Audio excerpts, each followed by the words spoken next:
Have they, sir? But you, I can play turning wood to aid you. You need O to the foot. Then it's summon me. Ah, I bequeath you. It will summon torrent. Treat him with.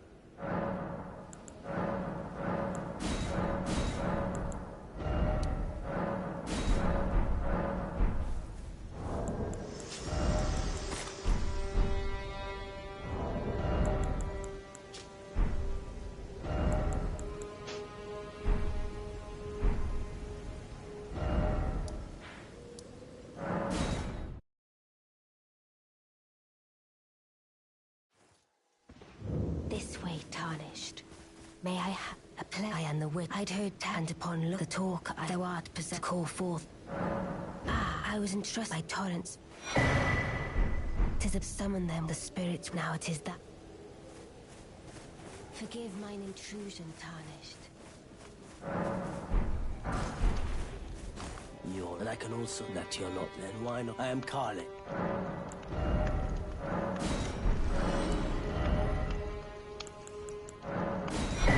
Goodbye.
Only to have it. Did you know? It's quite a little.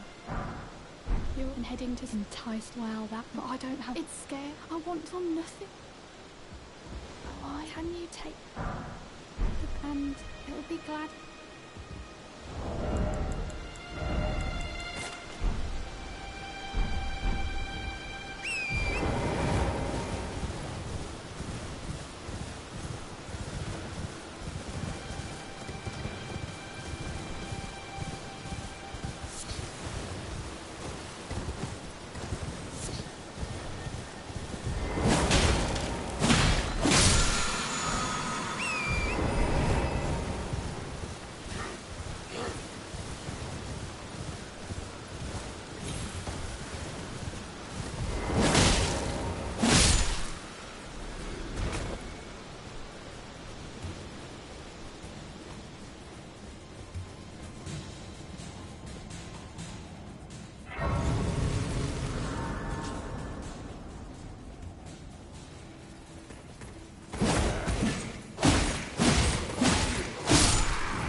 can't help but notice you haven't joined me on the call.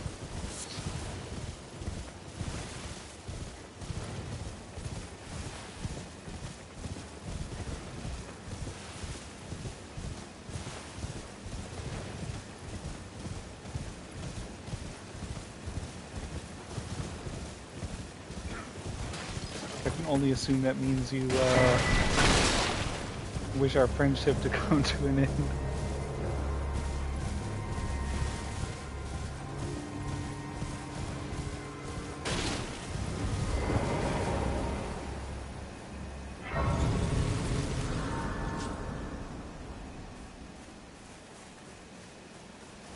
You're surprised no matter why, don't.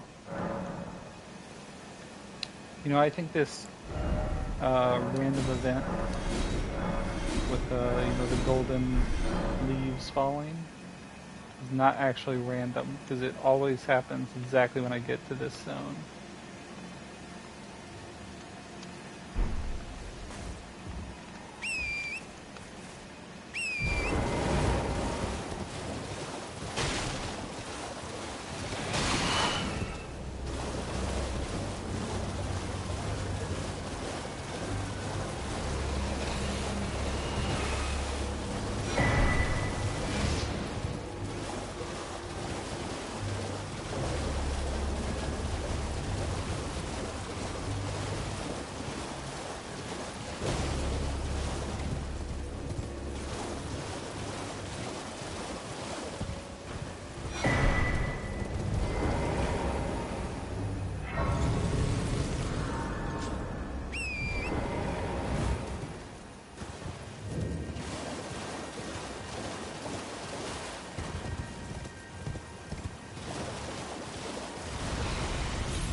Now I know there's a way to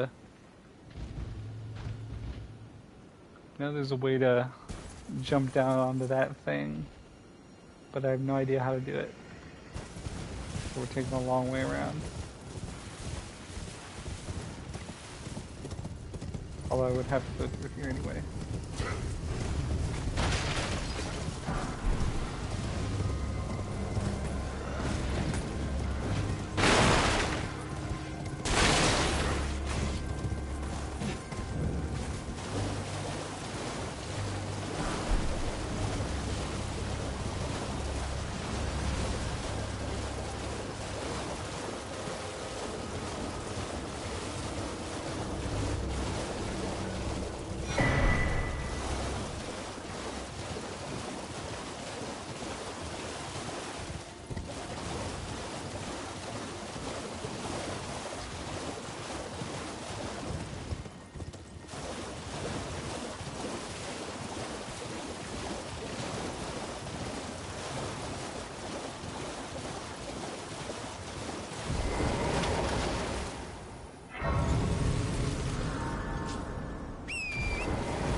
One of these days I'm gonna see how many maps I can grab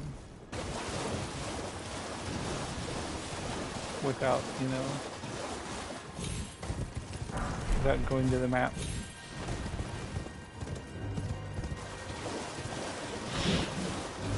They get these 4 Liurnia maps without teleporting, or without teleporting from the map.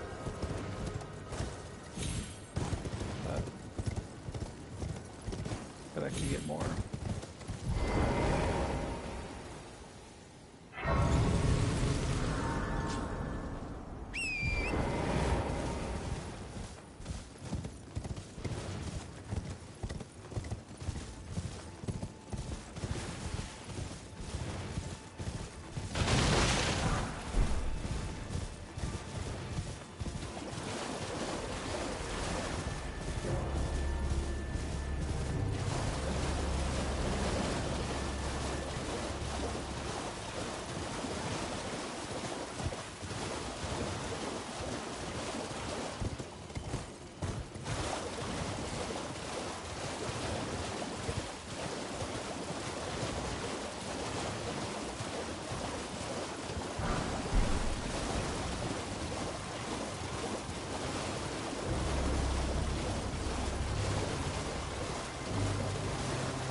Longtime viewers will notice that the route has changed a bit,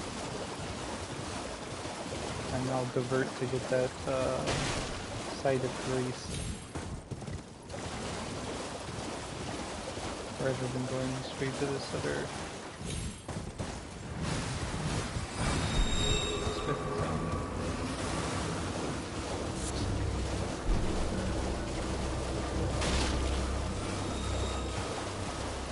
Saves us a whole 10 seconds later on.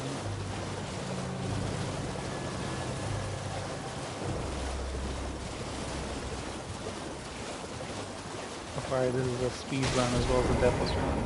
Deathless speed run, you know.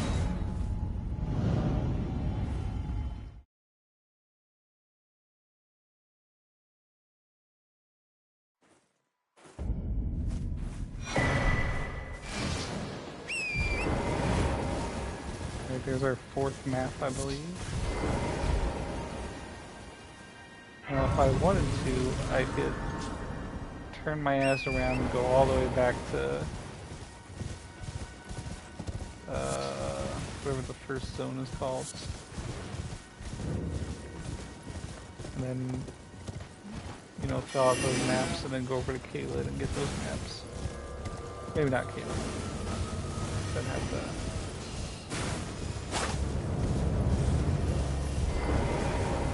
go to the smithing, the round table hold to get my weapons upgraded. Well, I presume. I am an old soul here, perhaps. Unless this guy can do it. Which maybe he... Blacksmith.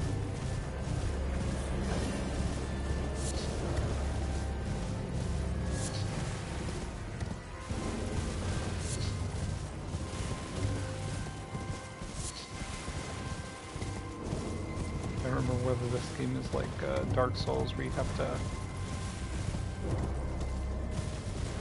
use like a specific blacksmith for specific things. I don't think it is.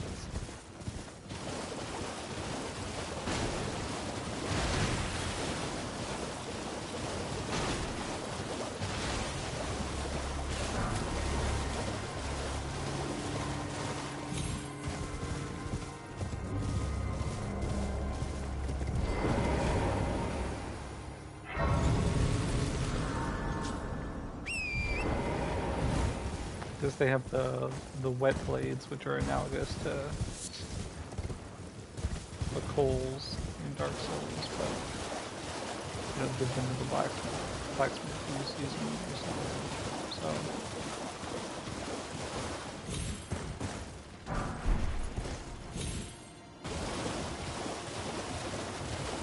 long-time viewers may remember that these guys have killed me a bunch of times.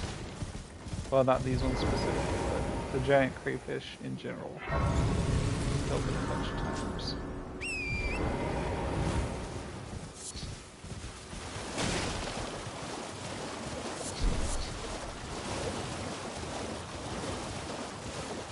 Look at their lobsters.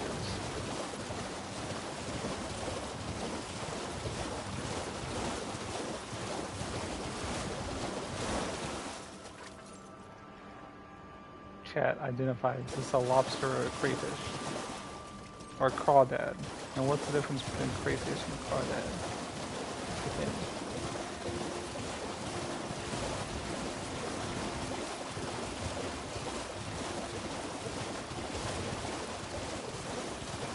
You know, crawdads can be found in Kentucky, but lobsters cannot.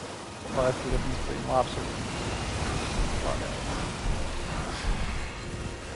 So that's a starting point.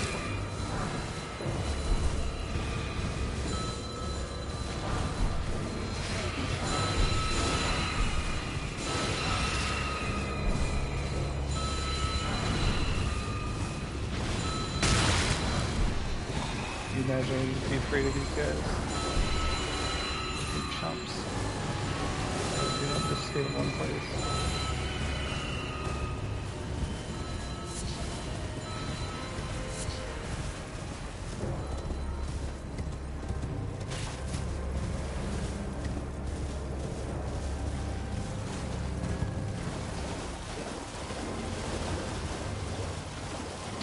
Now with the 4-month break since my previous run of Deathless runs, I did get lost this last time, trying to figure out where all the... Yeah. Figure to determine if you had. It seems torrent, whereas I may. There is, but I can take gathering place.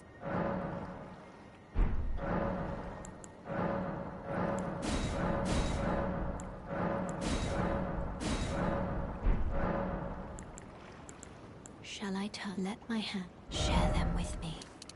Your thought.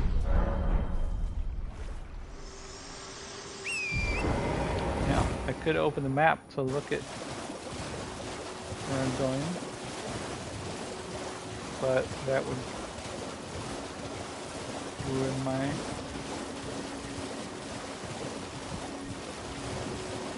plan of getting all the maps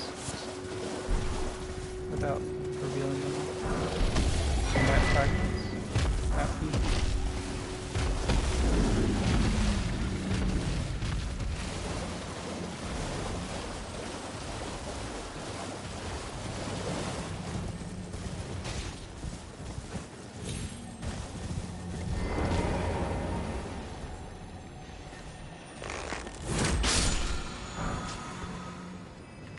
Look at the somber smithing stones, and I never use them.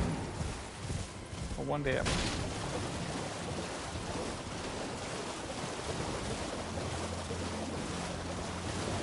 Someday I'll get a better katana.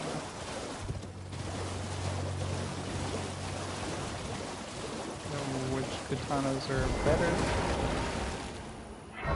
but maybe one with a longer reach would have less.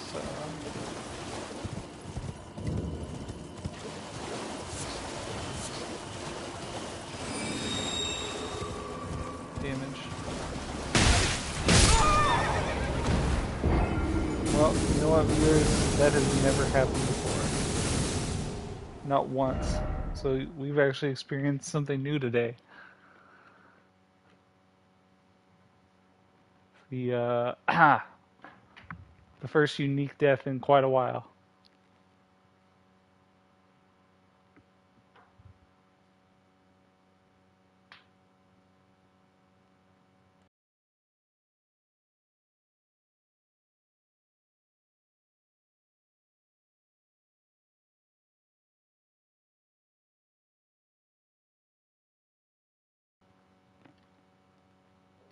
I mean, anyone can get killed by that giant ass rune bear in the cave that'll pin you up against a wall.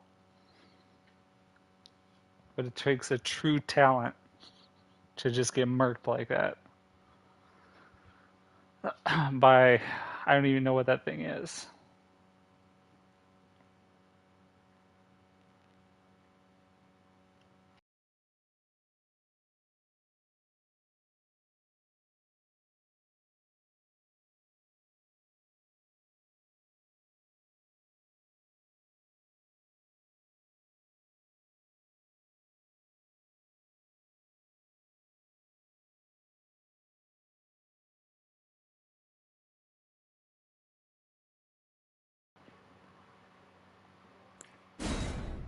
Well, viewers, I never did open that map.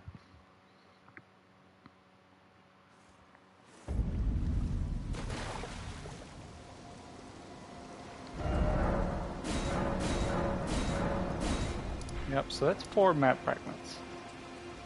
Now, I could get, let's see, those 4, 5, 6, 7, 8. I think there's 2 down there. 9, 10, 11, 12. I could probably get 12 just by riding through on my horse.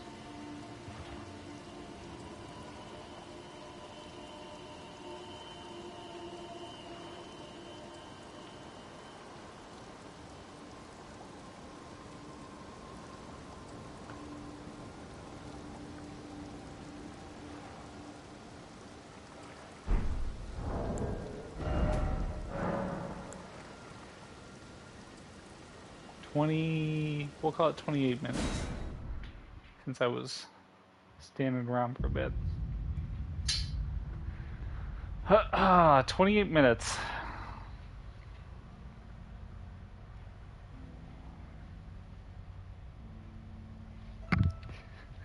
But that's okay.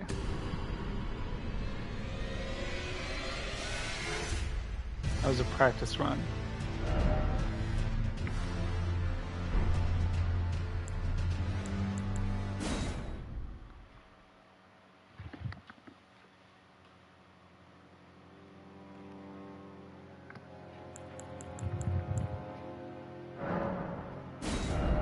And this time, I'll go ahead and just kill the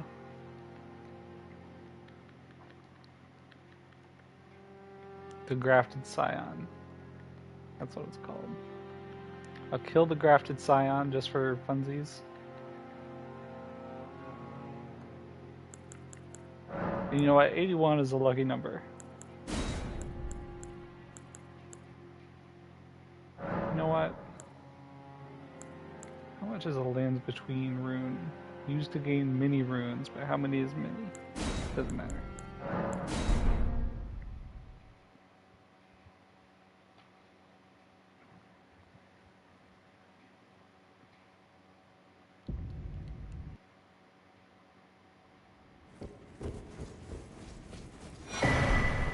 I think my true problem with the graphic design is I haven't been using my bow.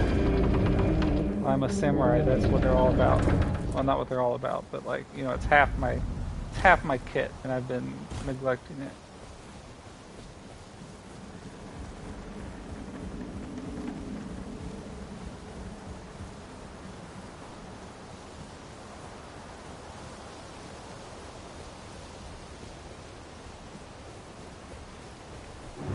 I wonder if I can do one of those,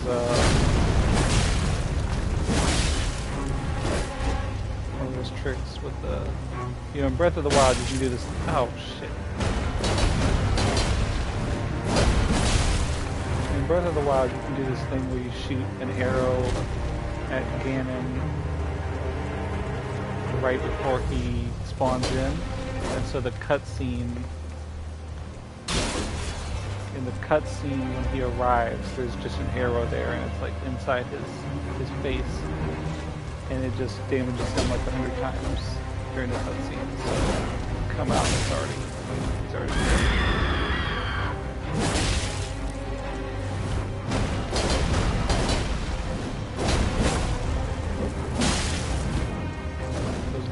going for that shot.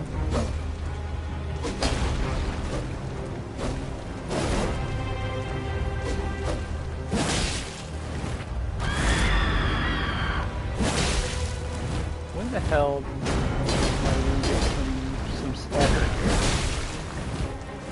here? Or a bleed, for instance. Oh, oh.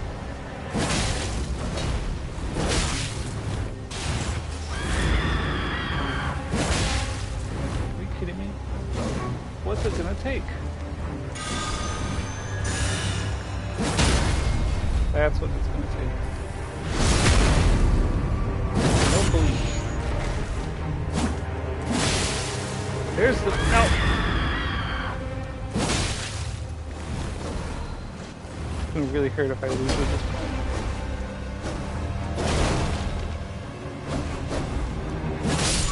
Woo! Woo-hoo-hoo! Easy. Just you know, just your average stay.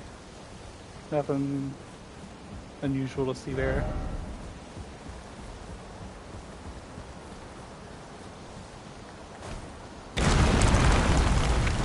Uh-oh. That doesn't count. That was scripted.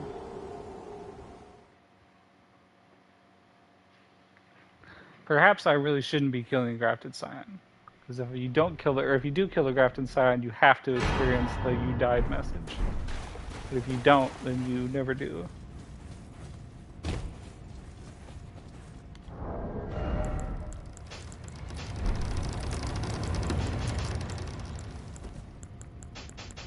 So really, it's not possible to experience a Deathless run by killing a grafted scion.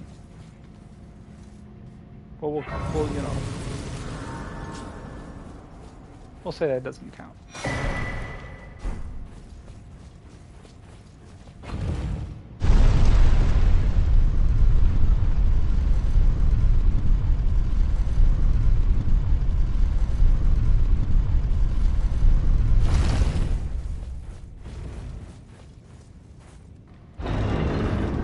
It is a nice little infusion of souls at the start of the game. Who needs the lands between runes?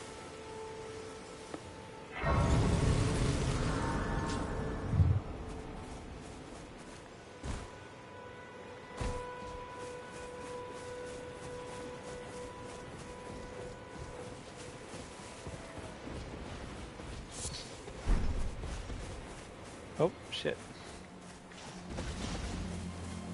Losing my head. Getting overconfident. Killed the grafted scion and now the don't mind me, don't break the church down too much. Jesus, that almost killed me.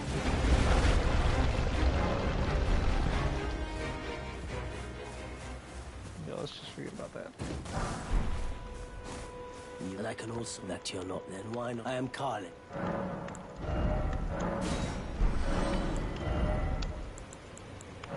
Hey, this guy has fine goods.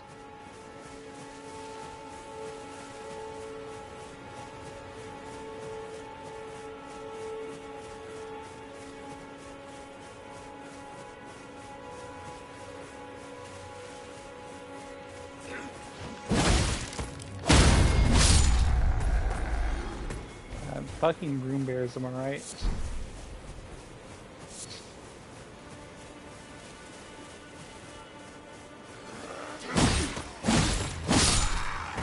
even worse because the cave that I went into that had the rune bear is not the one that I thought it was. And I entered it and I saw that. And I was like, well, I should just leave.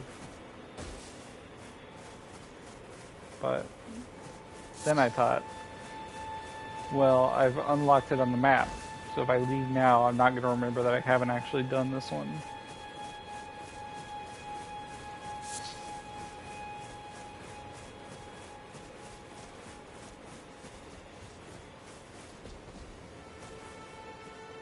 Plus, I really thought you could hide in the side cave. I thought that was the point of the side cave.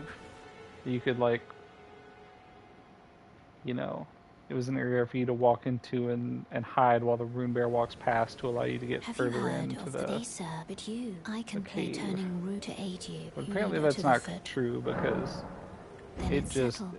Summon me. Ah, as soon I as bequeath. it turned around it saw me Use it. with me It will summon crouched torrent. like Treat behind him a with wall.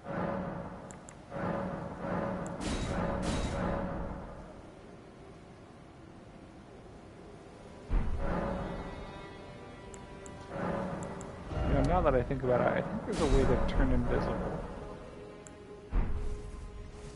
Well, maybe not invisible.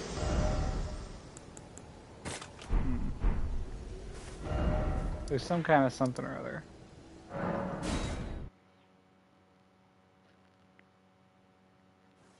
Maybe it's a talisman this that way like tarnished. decreases May I have any a play and the ability I'd to heard notice turned you or upon the something like talk that. thou art but to call forth. Ah, I was entrusted by torrents. 'Tis of summon them the spirits now it is the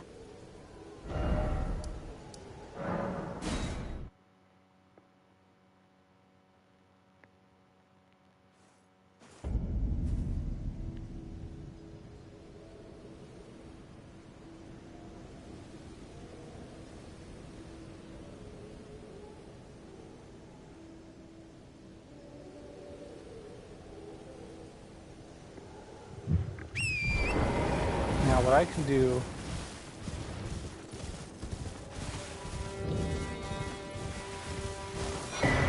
unfortunately Limgrave, that's the name of this place. Unfortunately we're in the middle of the continent. So it's not just one continuous path. I have to go up to Liurnia and then all the way back down to Lower Limgrave. And then all the way, or halfway back up to turn around and go to Caelid if I want to map it.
You know what they really should have added in Shadow of the Erd Tree is a way to make your horse faster.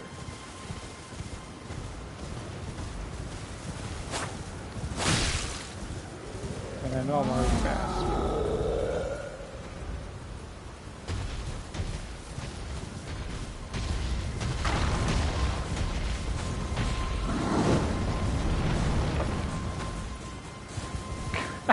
God damn it. I mean, I feel like the drafted Scion kill is messing with everything.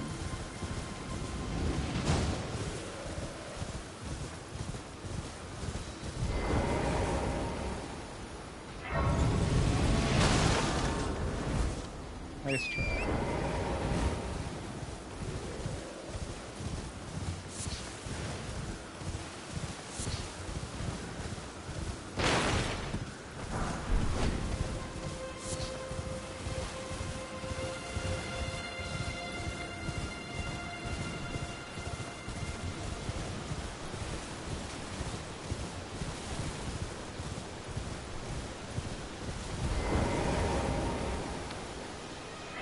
Suppose they call this place Stormvale. What do you think I could be referencing? Everyone Or who came Stormhill, I with mean. me, only to have them. Did you know? It's quite a look. You're all up and heading to entice wow that, but I don't have. It's scary. I want to on nothing. Oh, can you take the band? It'll be glad. God, imagine being scared to have your arms and legs and whatnot sewn into a giant demigod type dude. What a coward.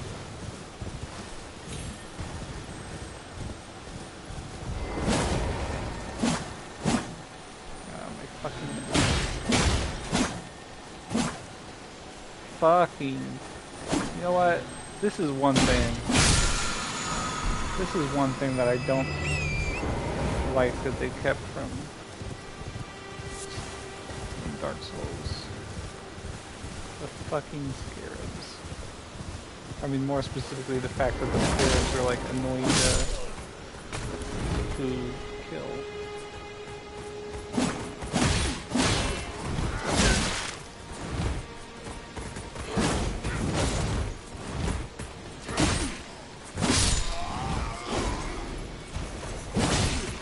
I appreciate that in Elden Ring they added different mechanics for them. Like, you know, you have some that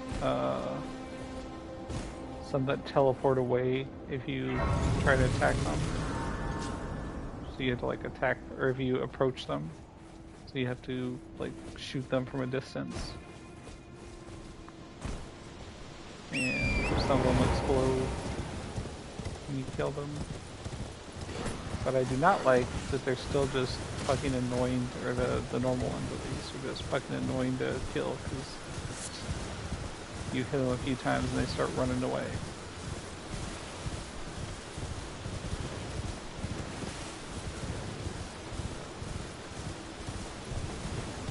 The best that can be said about them is, for the most part, they don't like run off cliffs like they did in... Well, I think in Dark Souls, if it ran off a cliff, it would die and then give you the points or something. Maybe I'm wrong.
So I finally started reading Rhythm of War,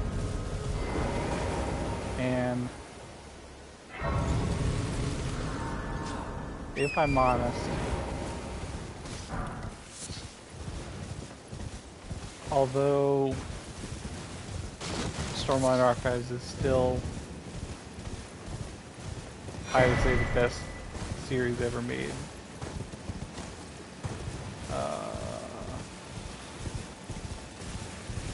some of the look at this, same time. I mean, a little earlier because I dallied, but at the same time. So I think this is scripted for time.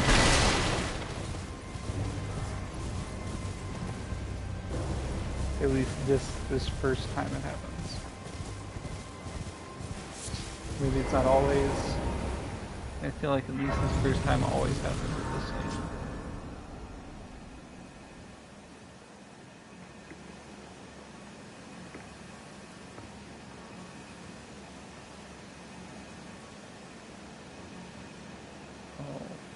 What has chat said? I would like to house rule that if you kill that thing, you get an extra life. What thing? Grafted Scion?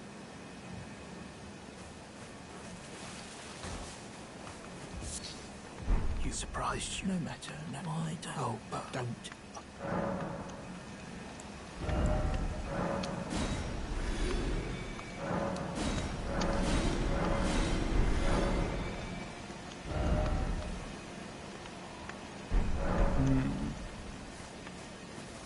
If I kill Grafted Scion, I get an extra life. We'll see. Forgive me.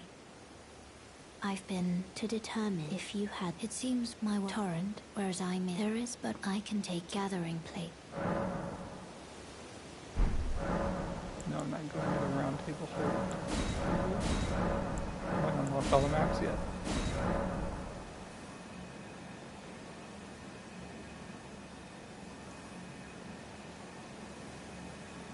You know, I can also go down in this Soifra river well, which has a map. I wonder how many maps it's actually possible to get without.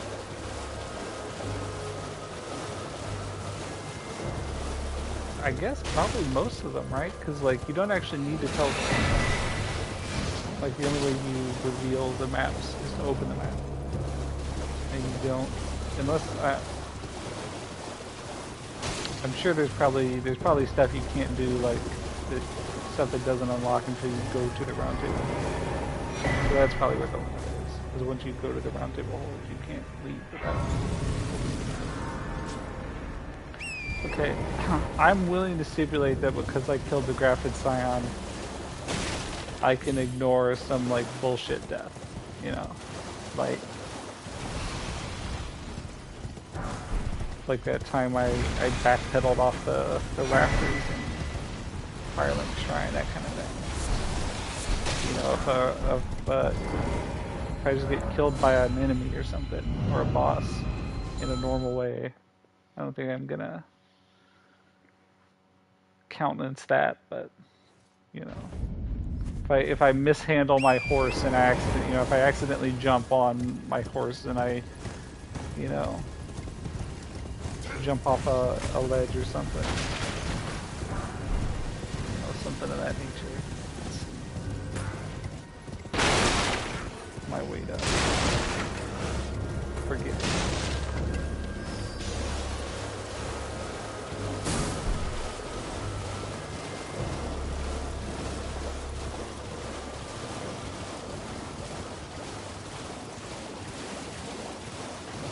Something like Noah guaranteeing me that if I jump down the hole, the giant won't wake up and kill me, and then it wakes up and kills me.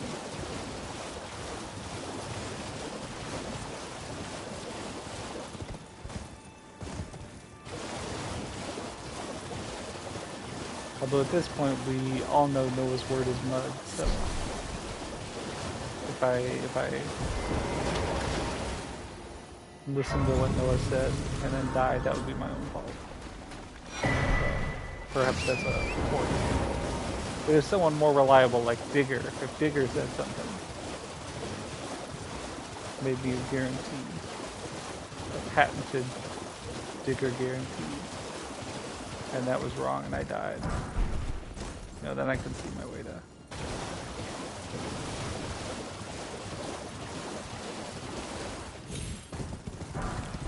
There we go. That's the crawdad or the lobster, whatever, that's killed me a bunch of times. Not those ones over there. By the time I discovered those ones, I knew what was up with these dudes. I knew not to fuck with them. They only recently, you know, in relative terms, recently discovered that. I don't know what we call these things. The place where all the smithing stones are, the little stone buildings. Only recently discovered those.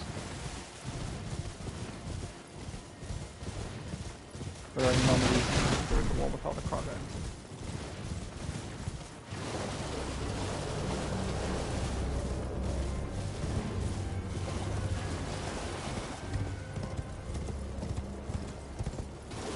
Anyway, as I was saying about Stormlight Archives, still the best series ever. However, I will say, unfortunately, as the series has progressed, it's lost a lot of its mystique.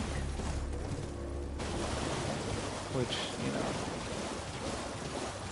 obviously can be a good thing. Like, you don't want mystique. Well, you don't, I guess, sometimes you don't want mystique for mystique's sake. Like, if they present you a mystery and then never reveal the answer, you know, that's not like a good thing. You want the payoff. But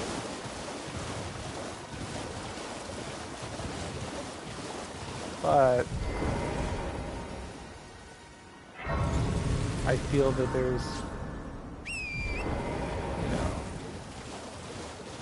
a little too much of the mystique is gone. You know, not that I think it would really work if it wasn't gone. Like, I think what has been revealed makes sense as far as the story goes to be revealed, you know. But the point is that the mystique of the first book, the first two books, is decreased somewhat. Is what really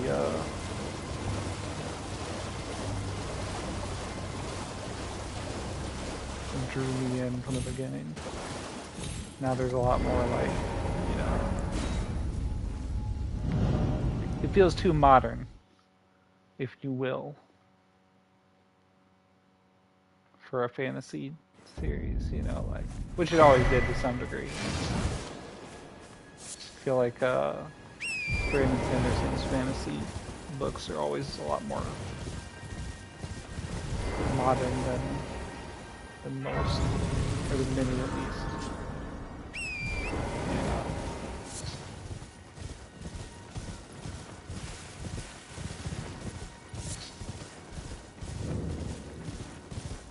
Like you know, there are quote unquote scientists, you know, in the Way of Kings.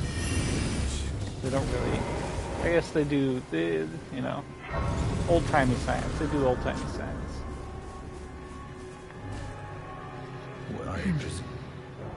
But a lot of the things they do are the things they, you know, they're studying magic in some cases, or at least that's what the focus is on. But you know, they're studying magic in a very analytical way, which is interesting, but it does, like I say, take away from the season. And you know, all the like the gods and the, you know, forces of nature and whatnot have been explained, and the, you know, the mythical beings of legend, you know, have been revealed to be just people. Well, I guess we always knew they were just people, but now, like, those characters that are, you know, tens of thousands of years old are just walking around, walking and talking and acting like normal people, which they are, but, you know.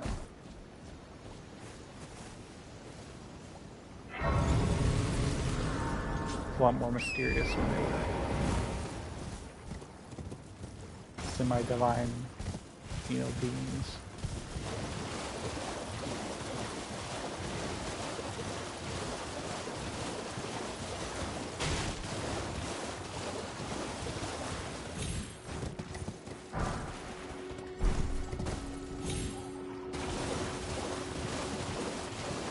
That hard magic / soft magic distinction. Brandon Sanderson writes some very hard magic. Which, if you didn't know, apparently Brandon Sanderson was the one who coined the, you know, the dichotomy, hard and soft magic. I just assumed that was like something that someone came up with in like the 60s or the 80s or something. No. Brandon Sanderson came up with it in like 2008 or something. Absolutely wild. But anyway, Brandon Sanderson writes very hard magic, which is cool.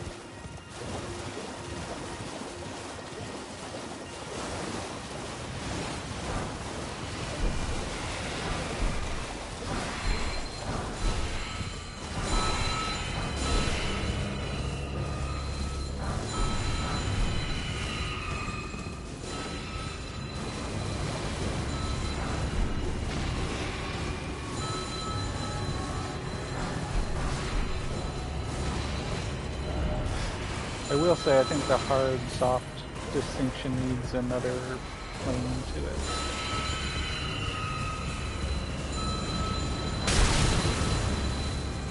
You know, there's like hard versus soft as in like, you know, I don't remember the exact wording. Hard versus soft as in how much you can do with the magic, you know, the extent to which the magic can solve all your problems. And then there's hard and soft as in like how much is, you know, how much of the rules are known by the reader, basically. Like,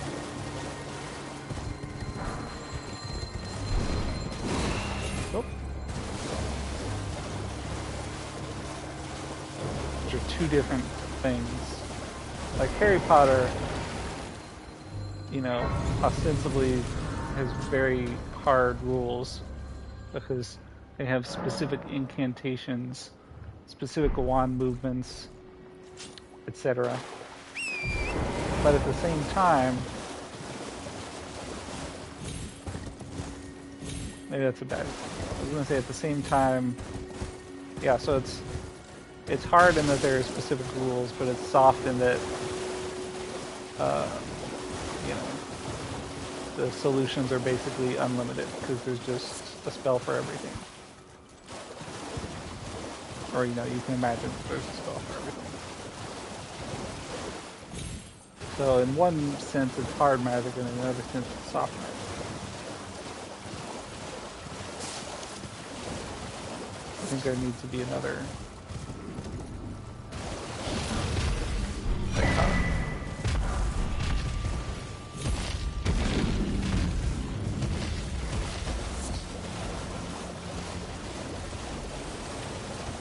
I think Brandon Sanderson always has very hard magic in both senses, in that his system has very specific rules, always, and the rules are always known, well, eventually known by the reader. And they're always very limited. Well, maybe not very limited, but, you know, as compared to a lot of other systems, like Wheel Time, for instance. You know, the magic has specific rules. You know, specific weaves do specific things. There are hard limits to some things for some reason. But at the same time, there's just like a virtually unlimited number of weaves, and they're just making them up on the spot all the time, so like they can solve basically any problem.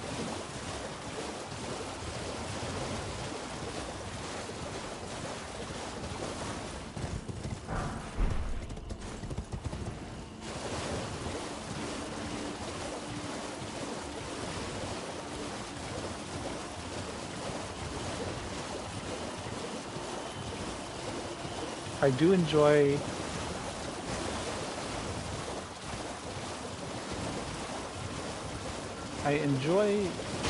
hard magic, you know.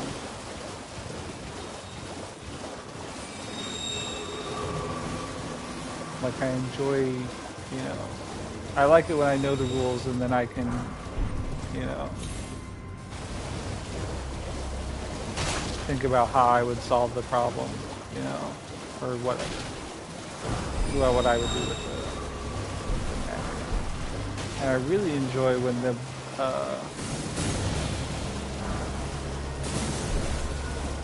characters get creative with their magic. You know?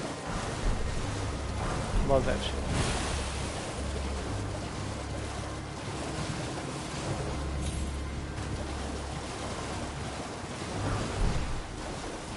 Like in the Dresden Files, they're always building on magic that was shown in the previous books in creative ways, which I really enjoy. But as a whole, so like I enjoy that aspect. I enjoy, you know, being able to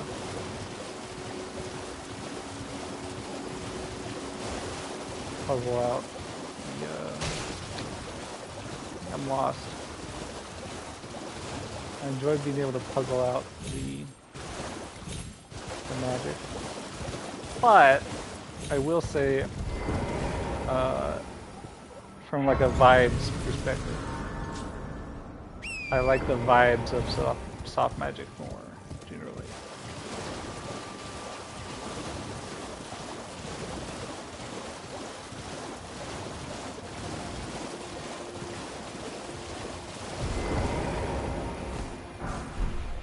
Like you can't get any softer than most of like Merlin, you know, Arthurian legend magic, like any of those Merlin adaptations. At least all the ones I've read. Can't get any softer than that. But from a vibes perspective, I love that shit. Can't analyze it, can't puzzle it out, can't, you know, imagine how I could utilize the magic, but the vibes, top notch.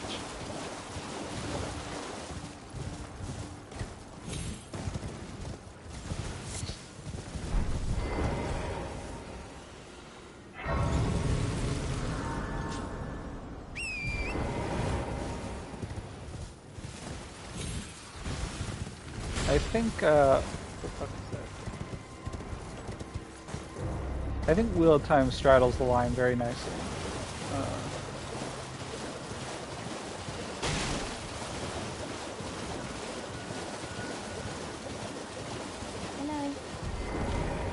Hello, it's rather my mistress, but I was accosted by... Could I ask you that thug only if you've...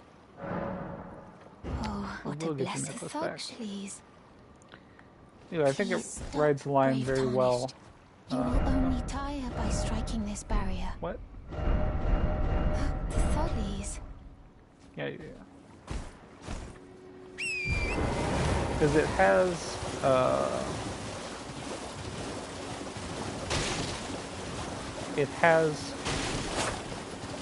some rules. I guess more precisely, it's not that they tell you what the rules are. It's that you get, you know, basically they reveal a set of things you can do with the magic.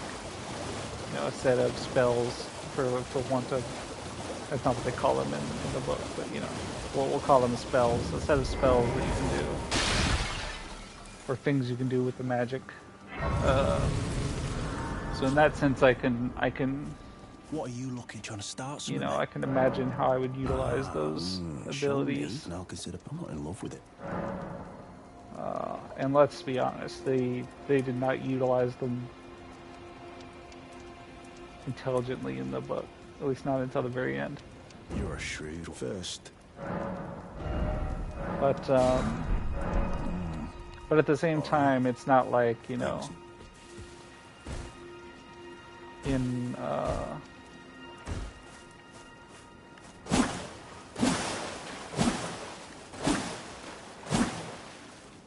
in Brandon Sanderson's magic, you know, there's like a very low level set of rules.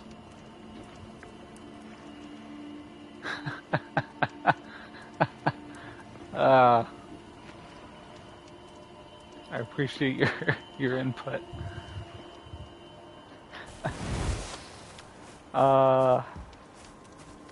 Yeah, Brandon Sanderson, you get a very low level set of rules, like, you know, the physical laws of the universe, but with magic. So if you really think about it, you can come up with a lot of shit. So it's not like that, you know. Wheel time, you cannot analyze it down to that level. So it still feels somewhat mysterious.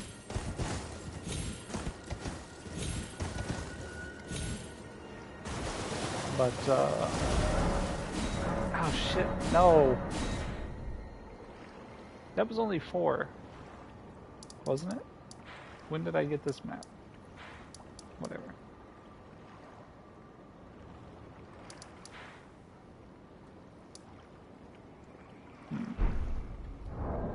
Dissatisfying.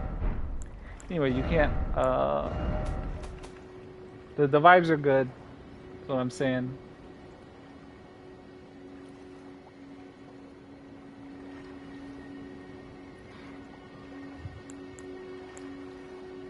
This is not good. I'm missing smithing stone ones. The vibes are good. It still feels mysterious to some degree, but at the same time, you can, you know, you do know, you have a good approximation of what the limits are and what things you can do. So I think that's a good balance. Like, I'll be honest, I do enjoy Merlin. Merlin, you know, Merlin lore. But sometimes I'm like, come on. This is too... What even is the magic here? Is there any magic?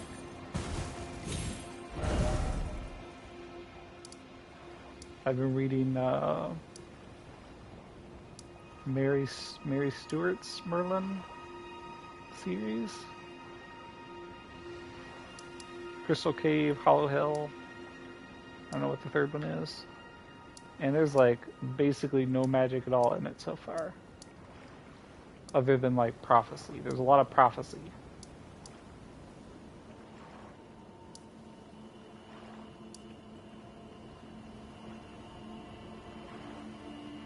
And then the other end of the spectrum is, you know,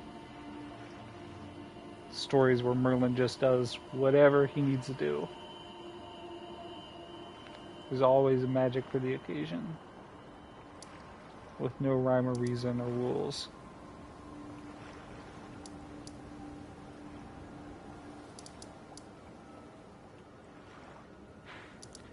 Okay. I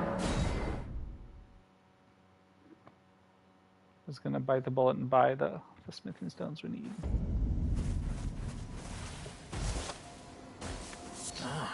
Not a... I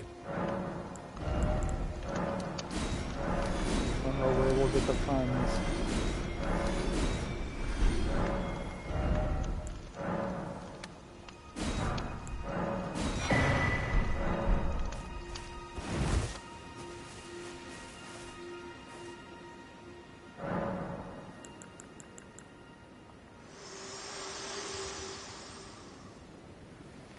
Very well. Let my hand rest upon you for but a moment.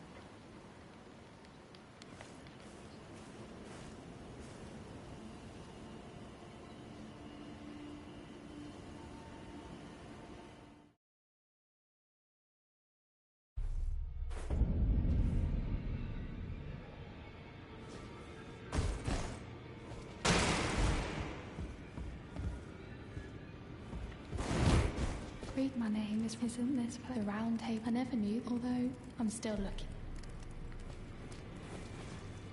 I am constantly amazed by Brandon Sanderson's You're no matter loud, you're... lore. The girl you bought, she's crazy. She has it. I saw another eye. Absolutely fucking ridiculous.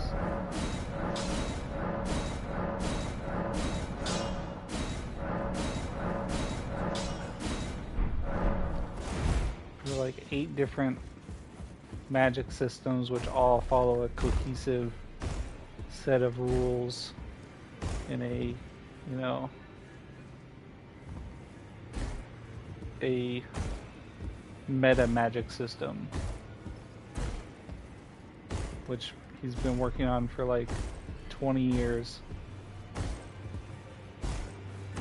and seemingly has had some of it planned like the entire time. Absolute fucking nut job. Publishes like 4 books a year. I'm still looking for. You're telling me I don't believe. If I do, I suppose I'll ask. Certainly, I know I can tell.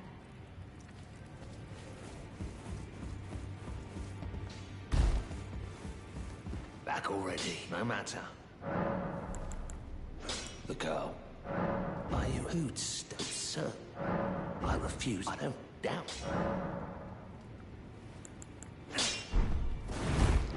Now, last time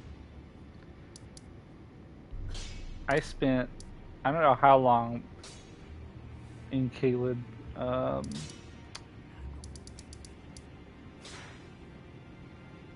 fighting the, I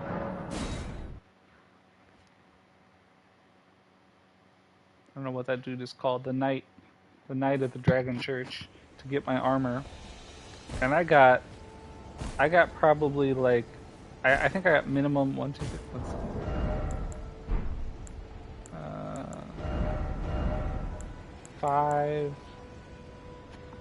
5 each. So I got minimum 7 of each thing that he can drop, except for the last piece that I needed. Actually, I think I only got 2 helmets, but he drops, you know, legs, arms, chest, head, shield, and sword. And I got 2 head pieces and 7 minimum of everything else, and I still didn't get the chest piece. Everything else except for the chest piece, it is. Absolutely ridiculous.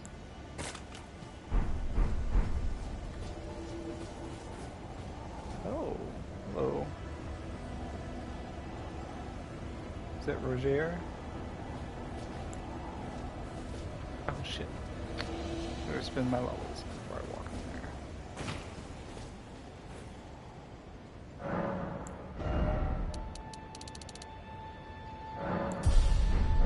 That was overkill. I didn't need that much health.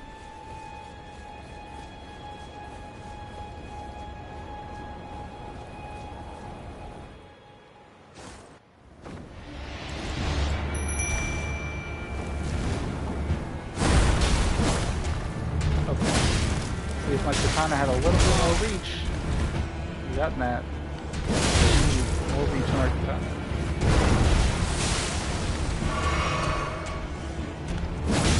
This jellyfish is an MVP, drawing aggro all the time.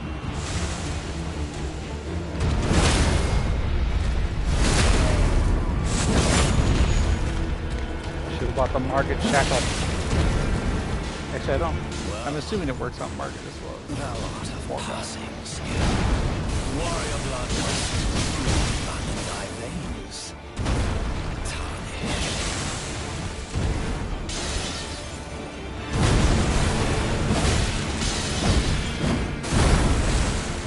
I like that he says I'm a passing skill, and then it says warrior blood must run in my veins. That feels a little.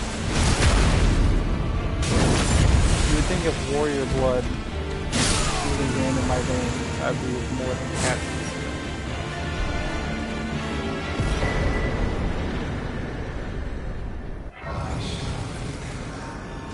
Tarnished, smoldering with thy meager flame.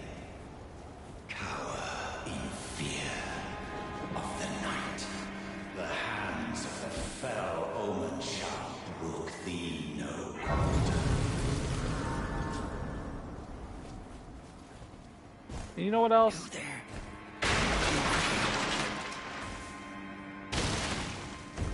in the Stormlight Archives, It's tightly hooked. The guards they who breach always the castle. they speak in too modern a Yes, you're manner. just Wait a minute. the guard. You slip. Of course, when you approach its own. They speak in too modern a manner all the time. That's my problem. Great series, fantastic lore, fantastic output, but I really wish it was just a tiny bit more, you know. Step. You wretched tarnished. Whatever the term I'm looking for is. A little bit more of the medieval vibes in the speech. Just a smidge. Doesn't have to be like, you know, Lord of the Rings or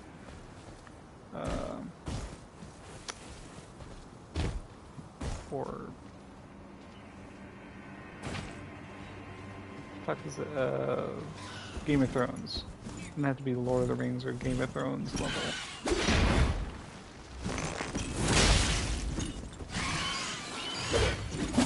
Oh. Well, that's...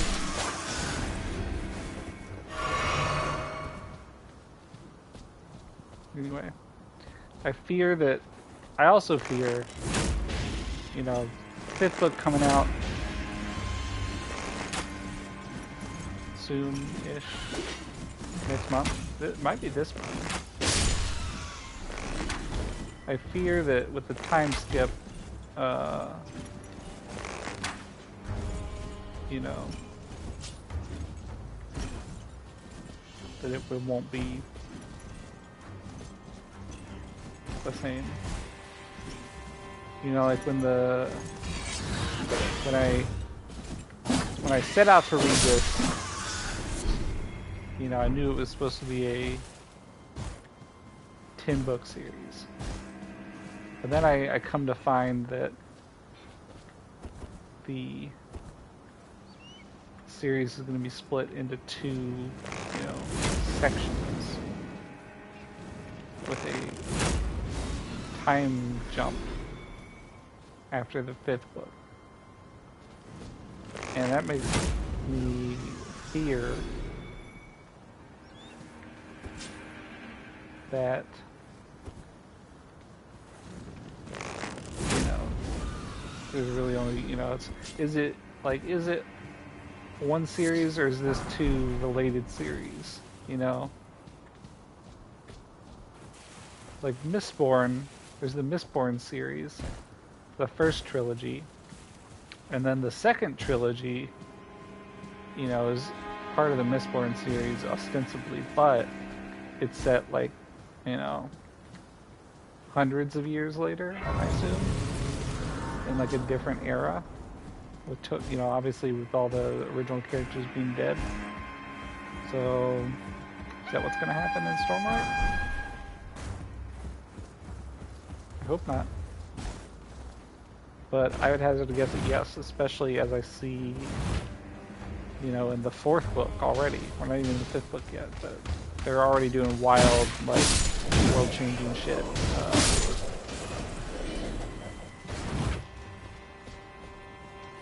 So, I would not be surprised if, you know, the 6th book is set in a even, you know, a technologically more modern time.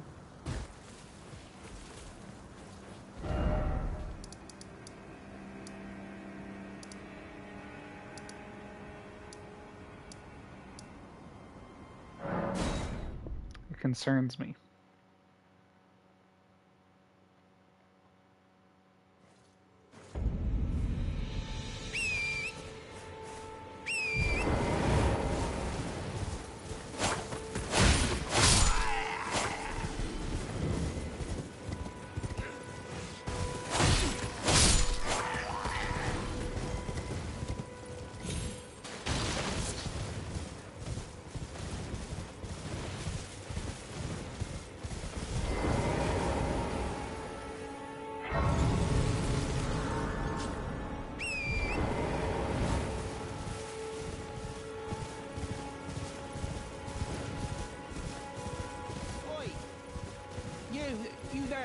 Ah, the true hero of the story. It's Bach, everybody.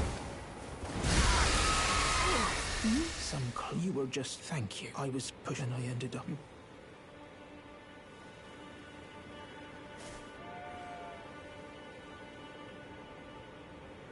Oh, when they... So this is... I hope you can forgive me. Or... I couldn't then...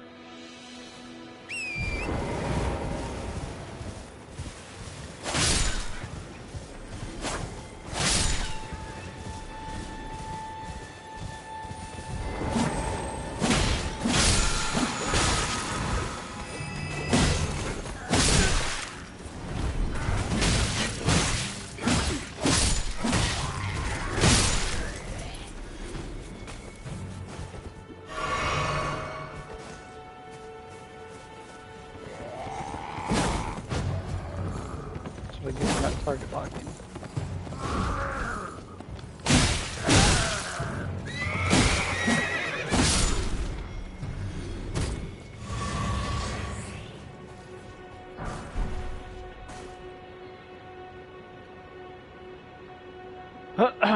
Alright. I said what I need to say about the wave team. I will be accepting new topics for discussion. Or for monologue, since no one has joined the call.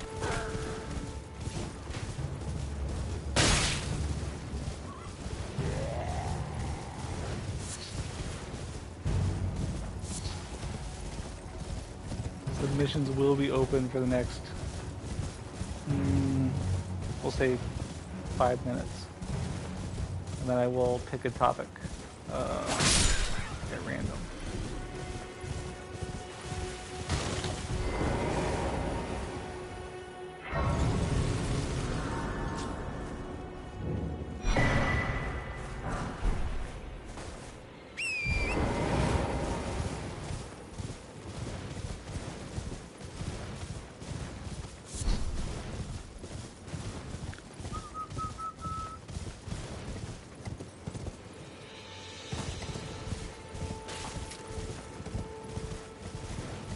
Oh, we have a submission.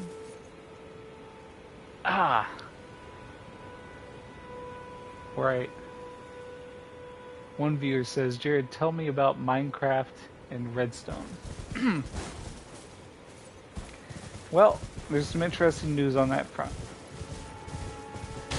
They have actually, in the latest snapshots, actually I'm a little behind the times, it may have actually been released now, or they may have canceled it, I don't know. But in some snapshots that came out a month or two ago, they had actually introduced some changes to Redstone in Java. Hold that thought. I gotta rescue the great Kennethite, servant of the true order and celebrated repudiator of the false, from his life. Oh, almost got me, Kennethite. I have seen quite enough. That's for claiming to we're never going to be able to make me a knight.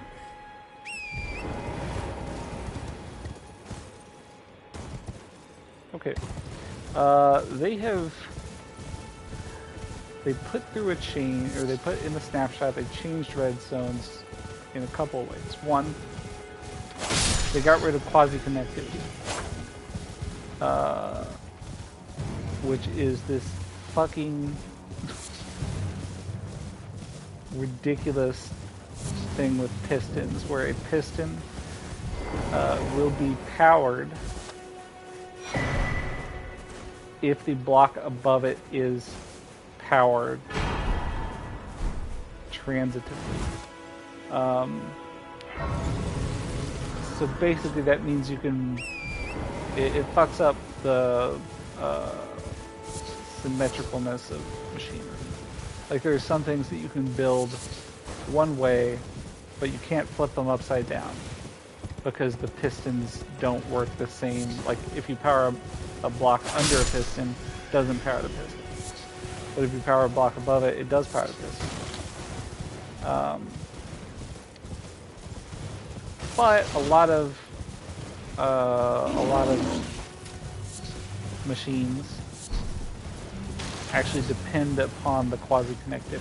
You know, it's just another tool under the belt or in the belt that people use to make their wacky contraptions.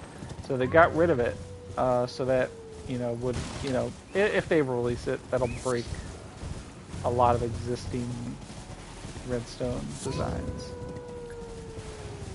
They also got rid of randomness.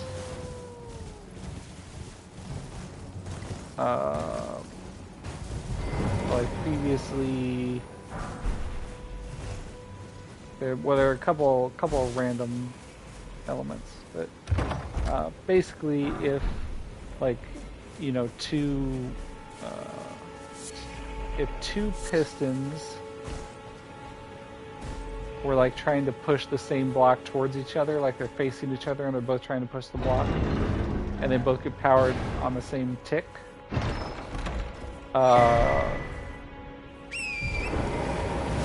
It was, oh no, sorry, not randomness. The opposite. They didn't get rid of randomness. They got rid of directionalness. So previously, if two pistons were pushing each other, or basically if there was any competing action that was supposed to be taken on the same tick, the piston that wins, or the action that wins, is based on the direction. So like if you're facing north to south, the north piston gets, is just like it's checked first, right, in the order of events. Welcome. And so it would get pushed, and then the other one wouldn't. For example, in the update, hey, what the fuck? How nice. In the update, they made it, instead of that, they made it random, which is very dumb, in my opinion, and a lot of people's opinion, because that means you can't predict what's going to happen. So again, some machinery depended on directionality, right? There were some things you could do only because you could depend on the direction of the pistons or whatever. Or ultimately, there are some things that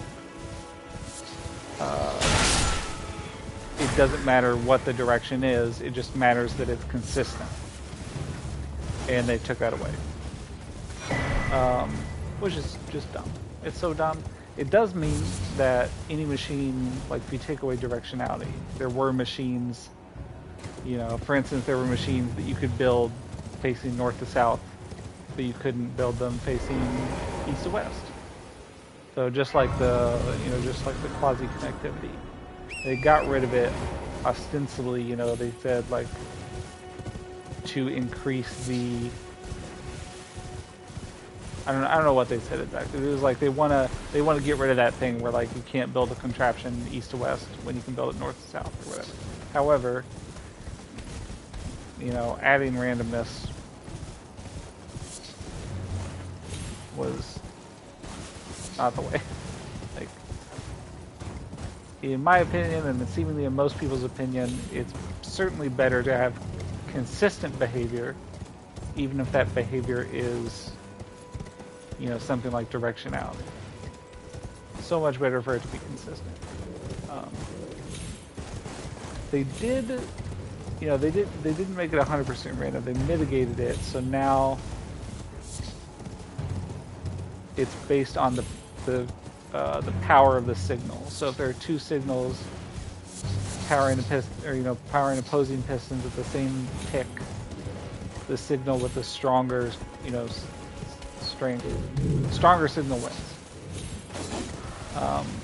So it's not completely terrible. But if the signals are the same strength, then they fall back on that random behavior. So, I hope they don't do that. I hope they don't ever release it like that, especially because it's going to break a lot of old machines. I like the thought they're putting into trying to make things like directionality not... Because, you know, obviously directionality can let you do some things, but then in quasi-connectivity too. But then there are times when you're like, you know, not trying to work with it, you know, and suddenly something doesn't work because you made it go north and south, and you're like, fuck, it's fucking directionality. Or quasi-connectivity. Like, I was working on my self-building bridge, you know, a month ago. And I spent a lot of time, and I finally figured out a design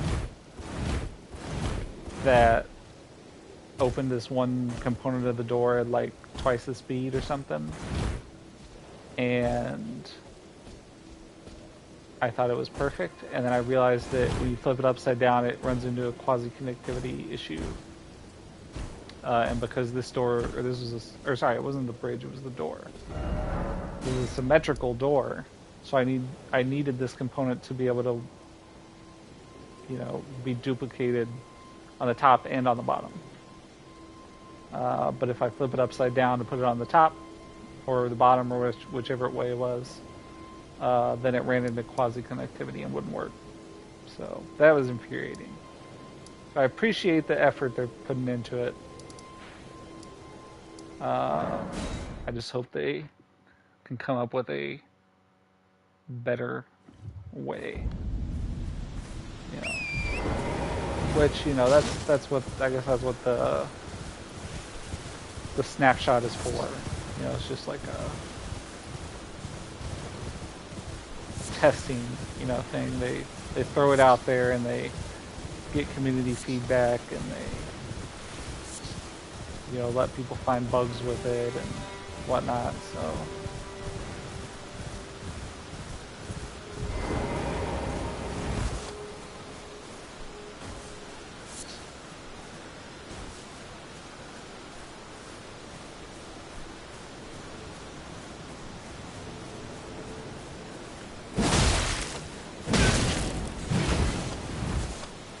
honestly, I can't see them totally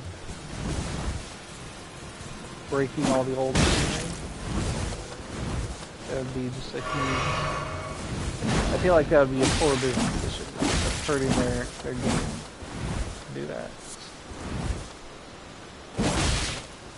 Especially as it's not...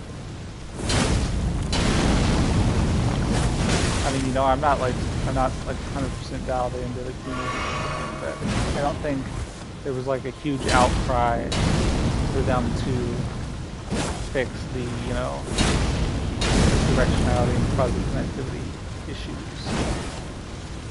Specifically because, you know, it's both a hint and fan. You can work around it, and it does allow you to do some things you couldn't otherwise do. So, people have been designing machines for 15 years or however long it's been. That use those elements, and no one was up in arms over it. So I can't see them releasing it as is. But I also think they're trying to get it closer to Bedrock. Bedrock Redstone works differently than Java Redstone. I think they're trying to slowly get them, you know. Certainly be good, you know. Nothing worse than searching for a specific, you know, redstone component you need, and you find out it's for Bedrock and it doesn't work in Java. We'll see where they go with it. But, you know, those snapshots aren't like, they're not even like, these are the upcoming, you know, planned changes that we're still working on. Very much it's a, we have done this stuff, and who knows whether we'll ever actually, you know, release it.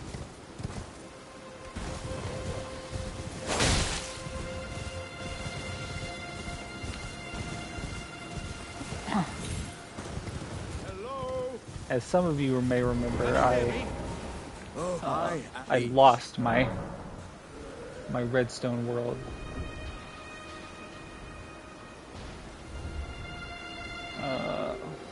I just give When me my an old computer pop. died. Darling, give it your all. A year or so ago, I lost Come on. all my work I'll on my pop self-building clean out. bridge and my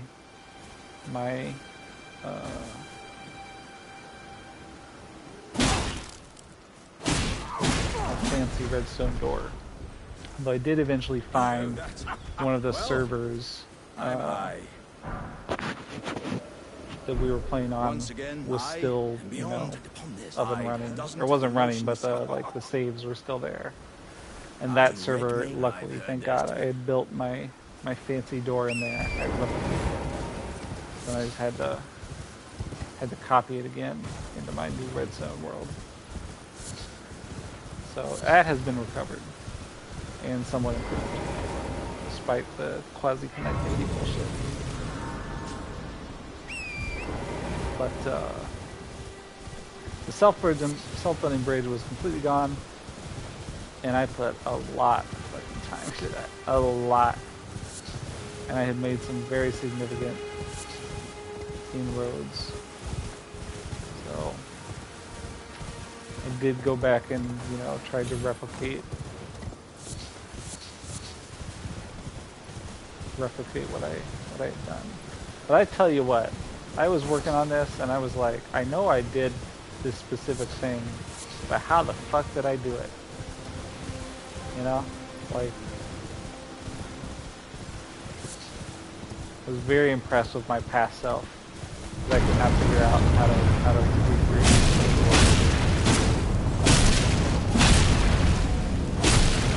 But I still have ideas, and I'm not giving up. I mean, I can make this self-building bridge that extends out. You know, basically the initial design, right, is a bridge that is like, I don't know what the word is. It's like inset into a wall, you know, and you basically just you extend and retract it. That's what I'm looking for. Extend and retract. So it's hidden in the wall. You press a button and it slowly like just extends all the way into a bridge, which is cool. And I did, you know, that like the very basic concept I just got from a YouTube video. And then obviously I did a bunch of what I would call improvements, you know, a bunch of changes to it, you know, still taking the very basic like unit of, you know, each like 4-block segment of the bridge that pushes itself. So I made some changes with like how it extends and retracts and made it all like somewhat hidden. You know, the initial design required infrastructure, right? Like basically, as far as you wanted the bridge to go out, you had to have redstone built out that far that like would operate the extension and retraction, which obviously sucks for many reasons. So instead, after a lot of effort, I built I improved it such that it no longer needed the infrastructure, right? I had a flying machine bridge and basically just added flying machines that did the extending and retracting, which is a lot more complicated than it sounds. So those improvements took a long time, and they are now gone. But I could if I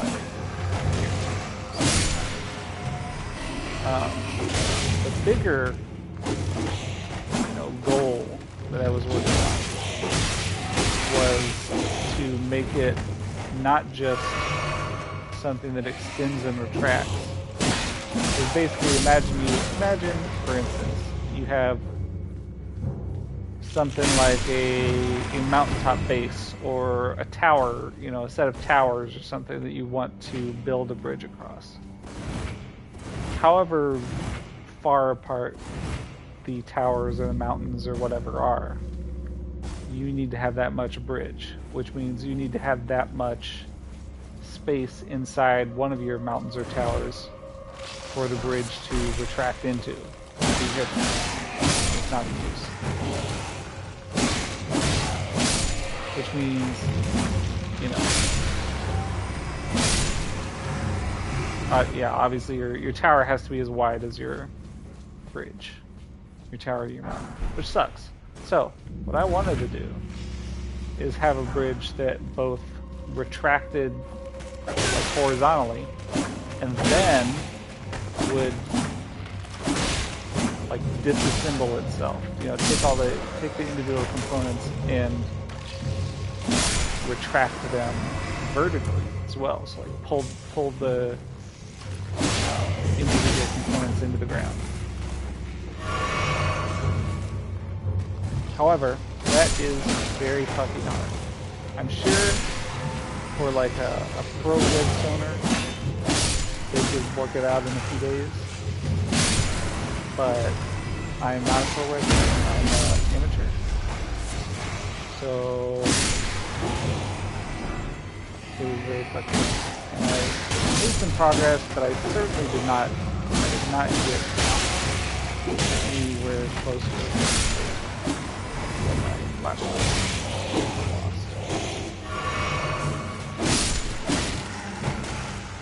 Still want to return to that. But I tell you what, guys, I do not fucking know. You know, you see some things, right?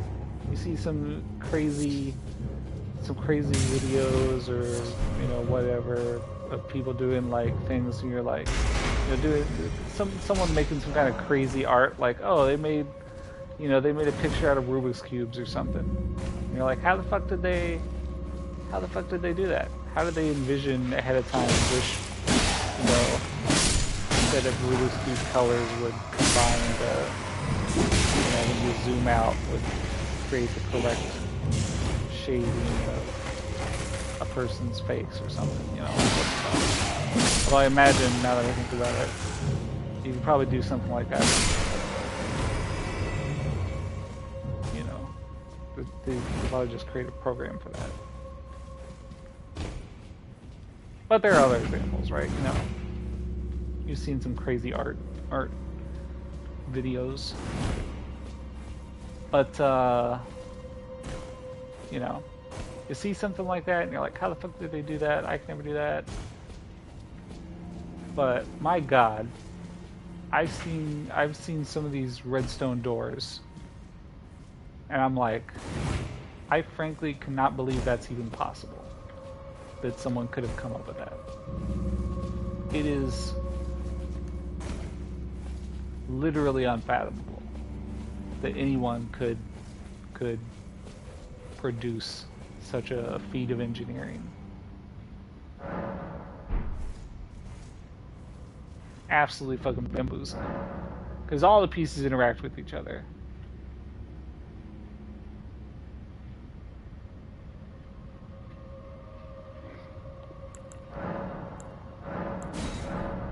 Because they'll shrink a fucking 11 by 11 door down into a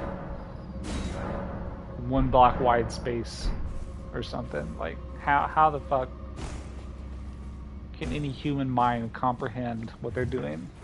And, you know, I imagine, you know, obviously they didn't make it, you know, in one go.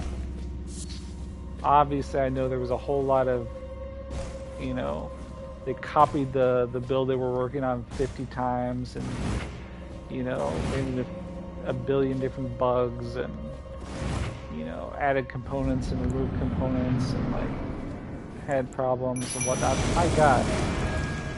Even all that.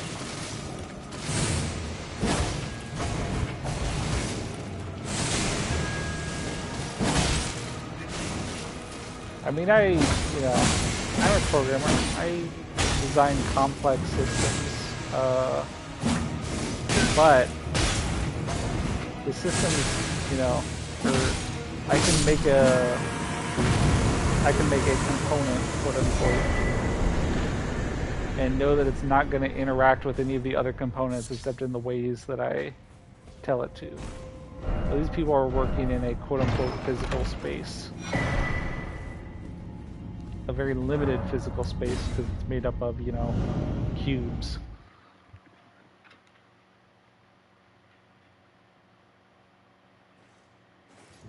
Just absolutely fucking ridiculous. That's all I'll say.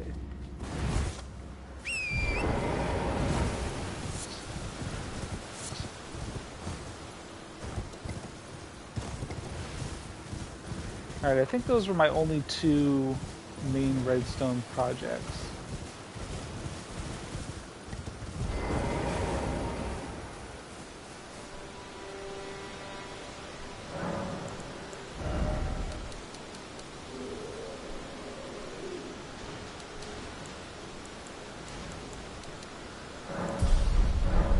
But I will be accepting new topics of conversation.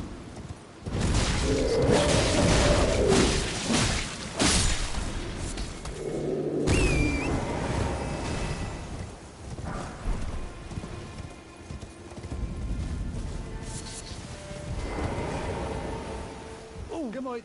Are you here as a company?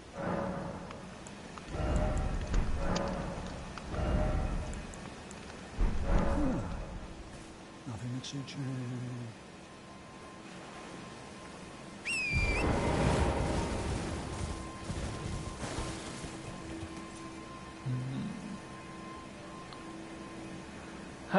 Pokemon Go. Well, today and tomorrow are the wild area event in Fukuoka. I thought about going to Fukuoka, but not this year. Maybe next year. It didn't seem like that big a deal. You know what? My problem with Pokemon Go is they slow roll the details, right, for the events. They like dole out the news slowly over the course of several months to keep the hype up. But what that means is you can't know what's in the event when you buy the ticket. Unless you like happen to live near Japan and can just decide like a week before to drop by.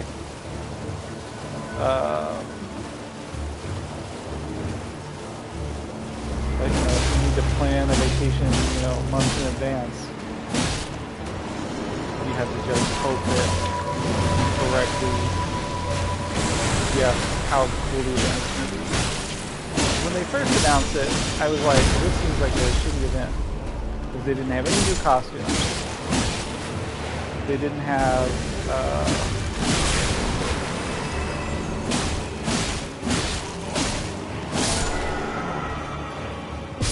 I think they didn't announce the location cards. No Pokemon debuts except for Toxel and Toxtricity. But they, you know, it's like a debut. Oh, howdy. We're just discussing Pokemon Go. We're talking about how they don't announce the details of the events all at once. Like, you know, they'll announce an event 3 months before it happens. But then they won't have announced all the details until like, you know, 2 weeks before or something. So then you have to guess, like, you're like, oh, what's that? Exactly. But you have to guess, like, okay, do I want to take a vacation to Fukuoka, Japan? Take a, like, 15-hour flight to Japan? You know, and I hope it's going to be as good an event as I expect. Because they don't tell you. So when they first announced it, they didn't tell us about the new costumes, or the returning costumes, or the location cards, although I predicted that. So anyway, I wish they would give all the details, or at least a good portion of details beforehand. You know, What's that now? No, I don't regret it. This is I don't want to say the worst event. One of the worst events. Because a lot of the stuff is like stuff I don't care about. You know, they have Origin Form Dialga and Palkia with location cards, but those were in LA. So I already got the location cards from LA. I don't need a Fukuoka location card. You know, Toxtricity, new release, you know, with a location card, but that's just one thing. So yeah, I mean, basically, I'm gonna save my vacations for GoFest because that's the bigger event. All the Pokemon that are featured are like not good, like very much not good. Nothing at all that's special. The only thing they're having new, like, I don't remember what they call them. They're having a new category of spawns, which is like mighty Pokemon. So they have, you know, they have a greater chance to be like extra large, and they have a higher like stat floor, I think. But most of the ones that are out there are ones that I like already have perfects of, or am trying to get perfect luckies of. So it's like I don't, you know, even if I got a perfect one from the mighty Pokemon, it wouldn't matter because I still need a lucky one, perfect lucky one. So yeah, I'm not really regretting it. Definitely not the best event to go to. You know, I'll save it for I'll go to Japan Go Fest next year maybe. But nonetheless, they should announce the details beforehand. Luckily, you know, a lot of the events are like kind of like standard events. Like, you know, every February they have the tour event, which is focused on one of the regions. You know, so this year it's going to be Unova Tour because last year was Sinnoh Tour. And I know, you know, they're going to release all of the Unova Pokemon will be available, except for like they might leave out some, like if they're like some mythicals or legendaries that haven't been released yet. Like they skipped Arceus for the Sinnoh Tour because Arceus isn't out. So, you know, I know like all the Unova Pokemon will be available. You know, they'll definitely have location cards. You know, some of the Unova legendaries will be in raids and they'll have the location cards, and then some of them will be in the wild and I'll be able to get level 1s of them. So, you know, I know what to expect. You know, obviously I'm sure there will be some details that I'll, you know, learn later, like which is which, you know, which legendaries are in the wild and which are in raids. But, you know, those are just the details. And then same thing for GoFest. Or, well, not exactly the same for GoFest. GoFest is going to have, you know, a good selection of Pokemon, some of which are rare, some of which are, you know, not rare. They're gonna have some new big release. Like last year it was Mega Rayquaza. This year it was Necrozma.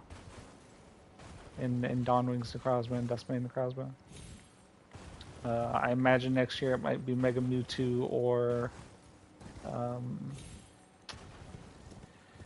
Arceus. And then they're going to have location cards and, you know, a bunch of research and probably definitely some new costume Pokemon, probably a Pikachu, because they cannot get out of Pikachu's ass. I don't know who out there is bribing. Noah, there are... I want you to guess how many different costume Pikachus there are currently in Pokemon Go. That is very close. Oh, a little bit closer. You were very close in that there are now over 70. 70 distinct costume Pikachus. Now, I want you to think about if you had to come up with 70 different costumes for a single Pokemon. Could you come up with 70 unique, interesting costumes? No, you could not. And neither can they.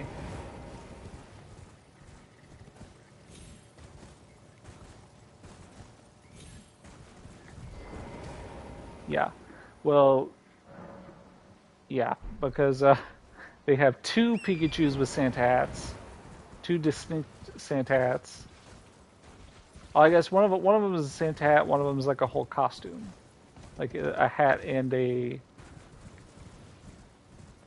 I think there's more to the costume. Like he has a Christmas collar or something that has like mistletoe on it or something. I don't know.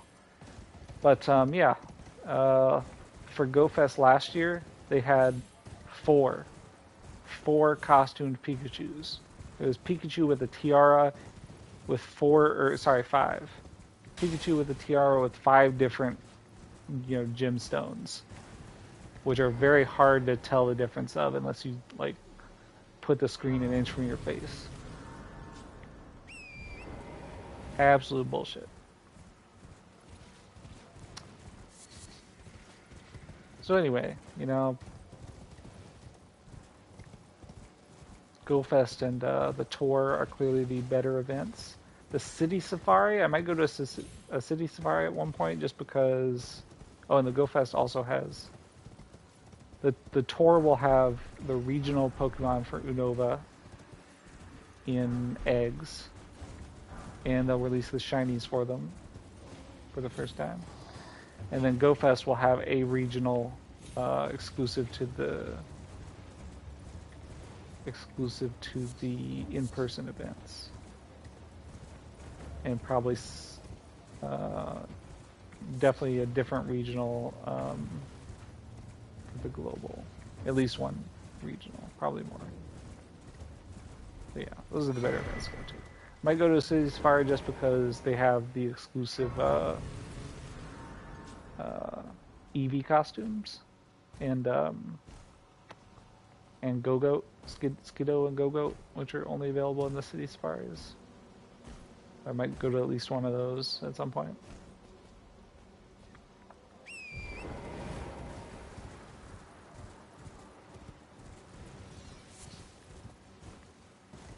And guys, I am over 2 years deep without getting a new perfect Shadow Pokemon. Over 2 years. If you can believe it.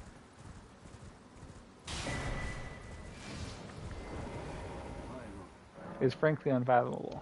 Actually, it's a little fathomable because I actually did the math over like how many total Shadow Pokemon I've found or caught or whatever versus the the odds of a perfect, and I'm actually over the odds by a good margin. So I just got really, really lucky the first, year or two. The first 2 years I played, I got really, really lucky with Shadow Pokemon. And then since then, I've not.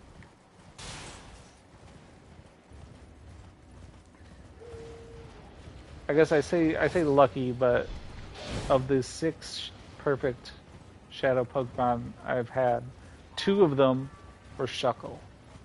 2 of them were Shuckle. 2 of them were Shuckle. Shuckle. I don't know if you guys know about Shuckle, but it cannot evolve. So not only did I have 2 perfect Shuckles, I couldn't even if I got a second perfect Machamp or Machop, I could just say, okay, we'll just keep this one a Machoke, whatever the second evolution is, and we'll have one One Machamp, one Machoke? No. Can't evolve Shuckle, so it was just a complete duplicate.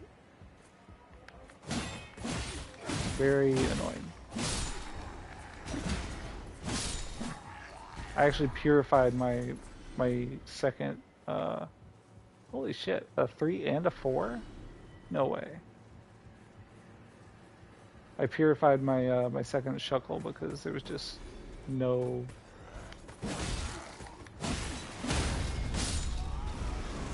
Yeah.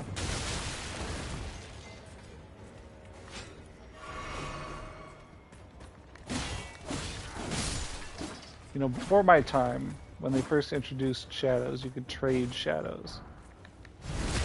So there may actually be someone out there with a perfect lucky shadow Pokemon. Well, that might have been before they introduced Luckies. I don't know if Luckies were from the, or were out there at the beginning. I don't know.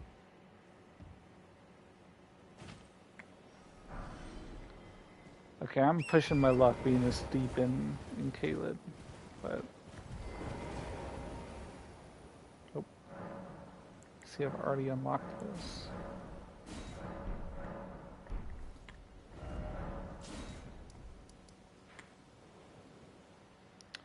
Oh, you know, I need to go to the Celia Crystal Tunnel.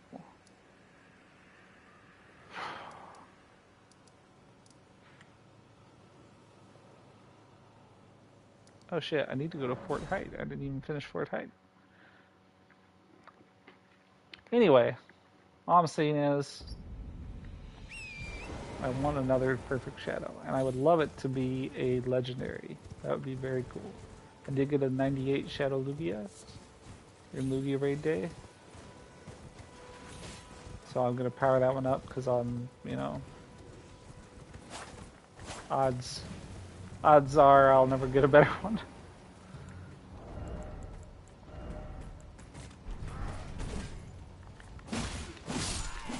My god. Do I just never want to fight a Shadow Lugia again? 6 hours to get like 10 Shadow Lugias. Something like that. Probably more than 10. Not many more than 10 though. You know, this guy's ended several of my runs. Fuck him up.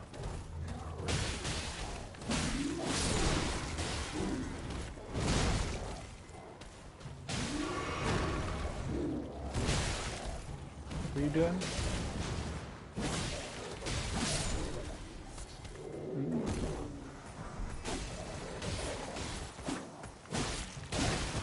This guy's ended the run once, I believe. It's your broadsword.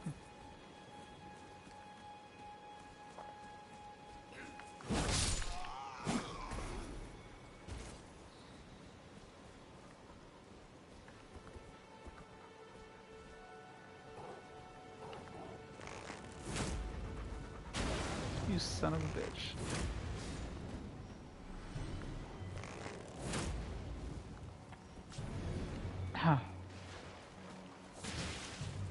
Other than Fukuoka, so I guess next week is the global wild area event, which is actually very inconvenient because I had to shift my plans. You know, usually I would come home on I'd drive down to Kentucky Saturday or Sunday before Thanksgiving, but I'm going to be doing the wild area, so I'm going to actually take a half day on Monday to drive to Kentucky, and then a half day the following Monday to drive back. So I will be probably passing through either Louisville or Cincinnati during rush hour, so it's actually going to be a much longer trip than usual.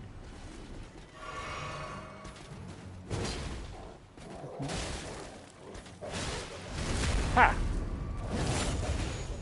Yep. My all-time record is 9 hours for driving from Kentucky to Detroit.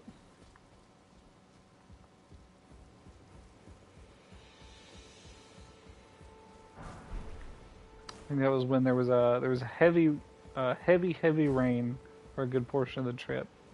I was driving like, 30 miles an hour on the highway, and then the bridge was still down in Cincinnati, so I had to take the long way around.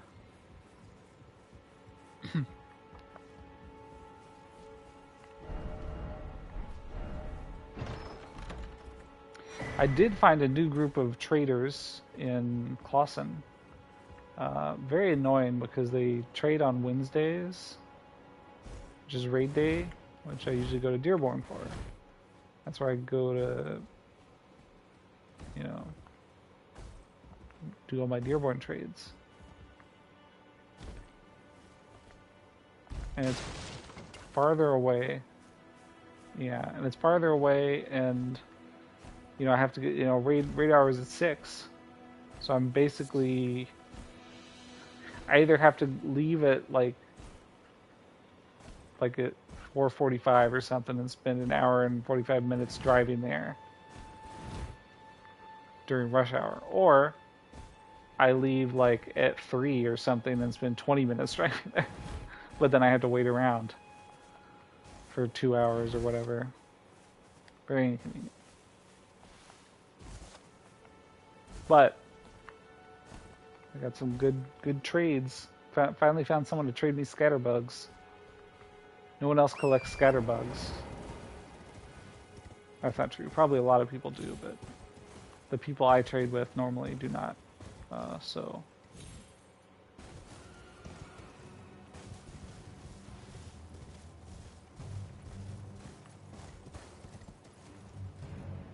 and at least one of them has some unknowns. I think I need to rent a billboard or something to just let all of or mini billboards. You know what? I need to get some of those YouTube ads targeted at people in Detroit, in the greater Detroit area, to let them know that I need unknowns.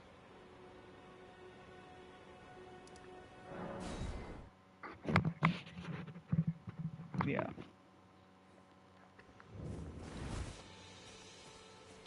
Luckily, it seems like they're going to be increasing the bag space before Fukuoka, because I was afraid, because I have someone I trade with in Louisville too, or a couple someones, and usually we can only trade a couple times while I'm there, because Louisville is like an hour away from E-Town, or near enough. So it's not like super convenient. So usually I trade, as I pass by Louisville on the way in and on the way out, and then maybe once during the week if I have time. But I was like, well, the big, there's a big event that weekend, a big 2-day event. So I was like, she's gonna have to throw away a bunch of stuff she was saving for me, if there's good stuff at this event. Although she might not care for this, because like I say, the Pokemon spawning at this event are not in any way good. So maybe she won't actually need any space. But regardless, they're increasing the bag storage seemingly before the event, so that's good. Although I just spent all my coins, they sucked me in. I already had almost 100 raid passes, but they had a box in the store, 99 raid passes for 5,000 coins or something. Best deal I've ever seen. So I spent all my coins on raid passes. So now I have like 180 or something like that. The howl of a Wesapo. Next time, don't try just I mean, I'll never run out again. What I really fucking need is incubators, because I used like half my incubators during the Halloween event trying to hatch a shiny Halloween Pichu, and I did not hatch a shiny Halloween Pichu, so it was not worth it. Wasted all my incubators for nothing. Actually, I think I hatched a shiny Rowlet, so it's not completely nothing, but Oh, folks, I don't know if the audience has seen it, but a I acquired a Shundo costumed Rowlet. That's right. I now have a Shundo Decidui with a Halloween themed like top hat type deal and like a collar, a Halloween themed collar or ruff. I don't know what the appropriate. It's like a collar but with no shirt under it. I don't even know what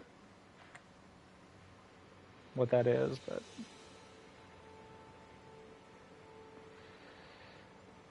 I mean I wouldn't know. I'm not a degenerate, no.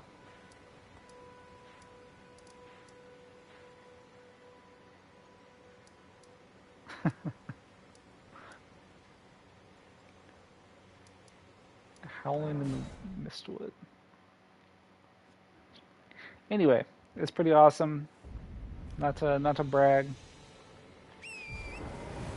I still had not acquired a Perfect Lucky Vulpix. And Vulpix has been in a Halloween event 3 years in a row now. So I'm very much afraid that next year they will drop it.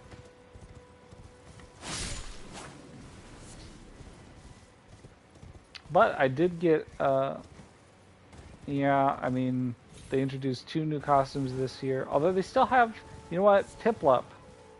They still had Piplup this year. And it's been like, I think Piplup has been out every year since I've been playing.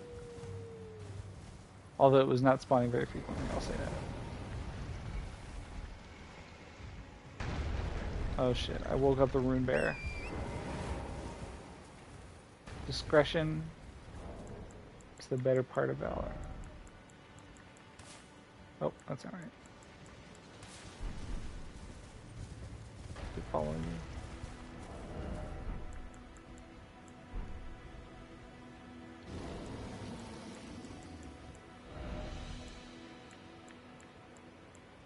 There it is.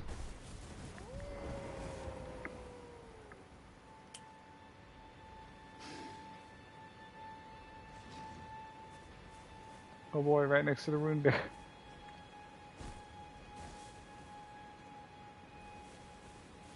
Why are you walking? Why are you walking? Ukali sent you.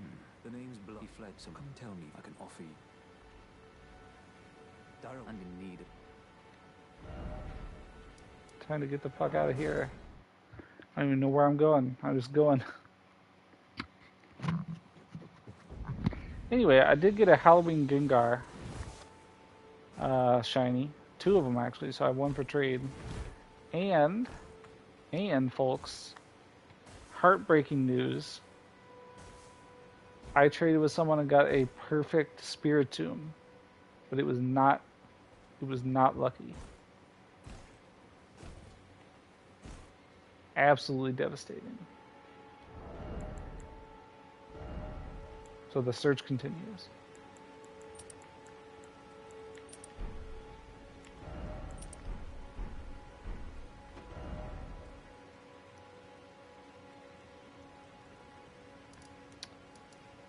All right. Time for the something tunnel.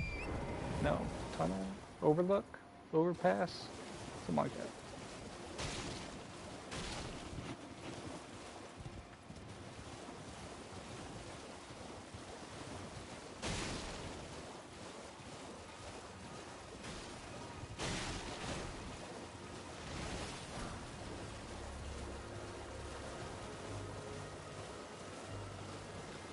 You know, I think it's overlook. You know, I was really excited about this event when they announced it. But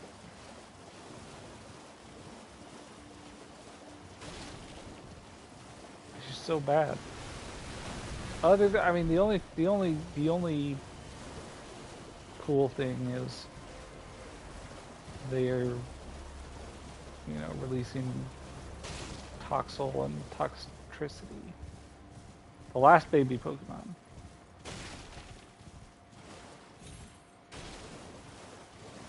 But like,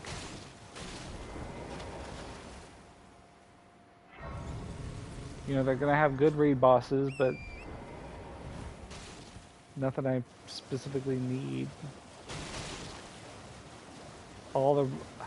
It's really the fact that all the Pokemon that are spawning are things that I don't care about. That's the problem. Like if they had any Pokemon that were spawning that were good, like just the normal spawns. Like if they just threw in a Shieldon or a Cranidos or a Dratini or something in there.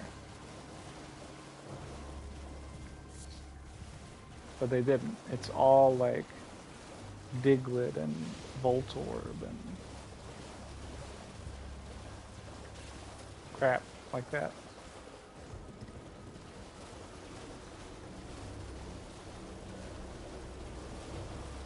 And then the mighty Pokemon, I just don't care. I don't care. I don't know what the... I mean, I guess I don't really see the point of them in general. I mean, like, I guess I don't see the point as far as like, you know, maybe if you're a new player, getting a high IV Dragonite, you know,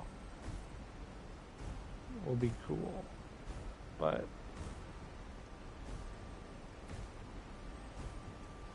for a person who's been playing a long time,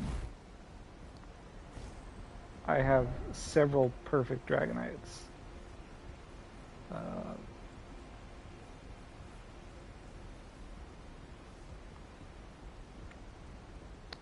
So I don't know.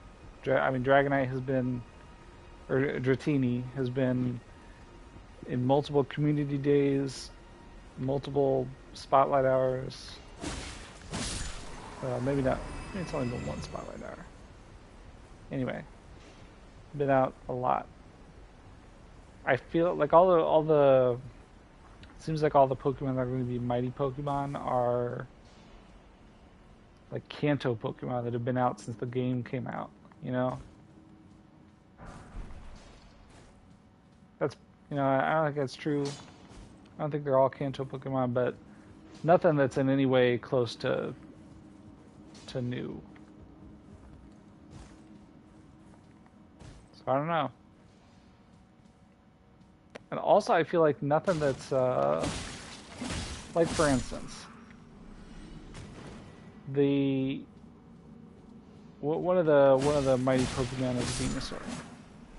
Venusaur has been out since day one. There have been multiple community days, multiple spotlight hours, been in many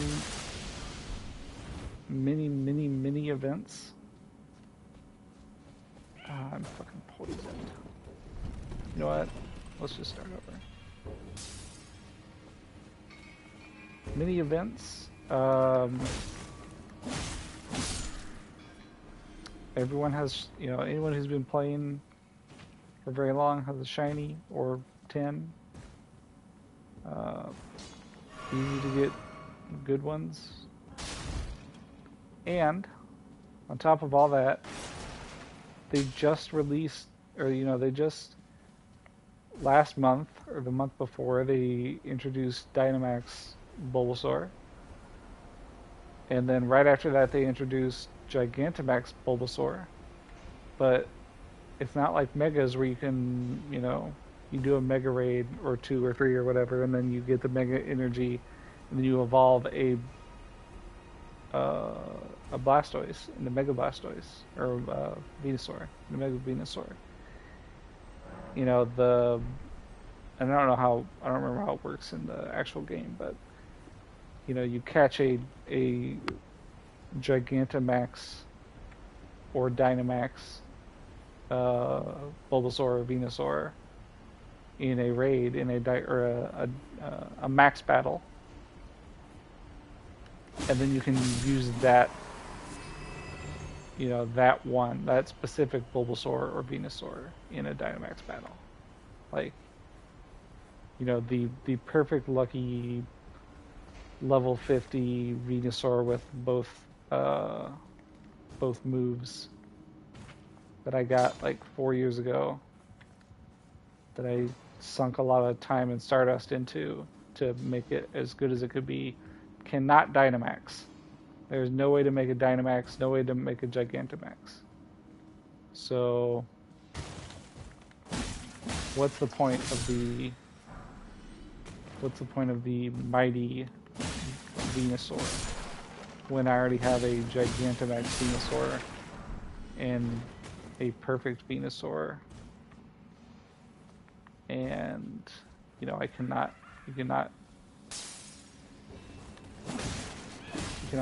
Dynamax or Gigantamax. Like if there was a way to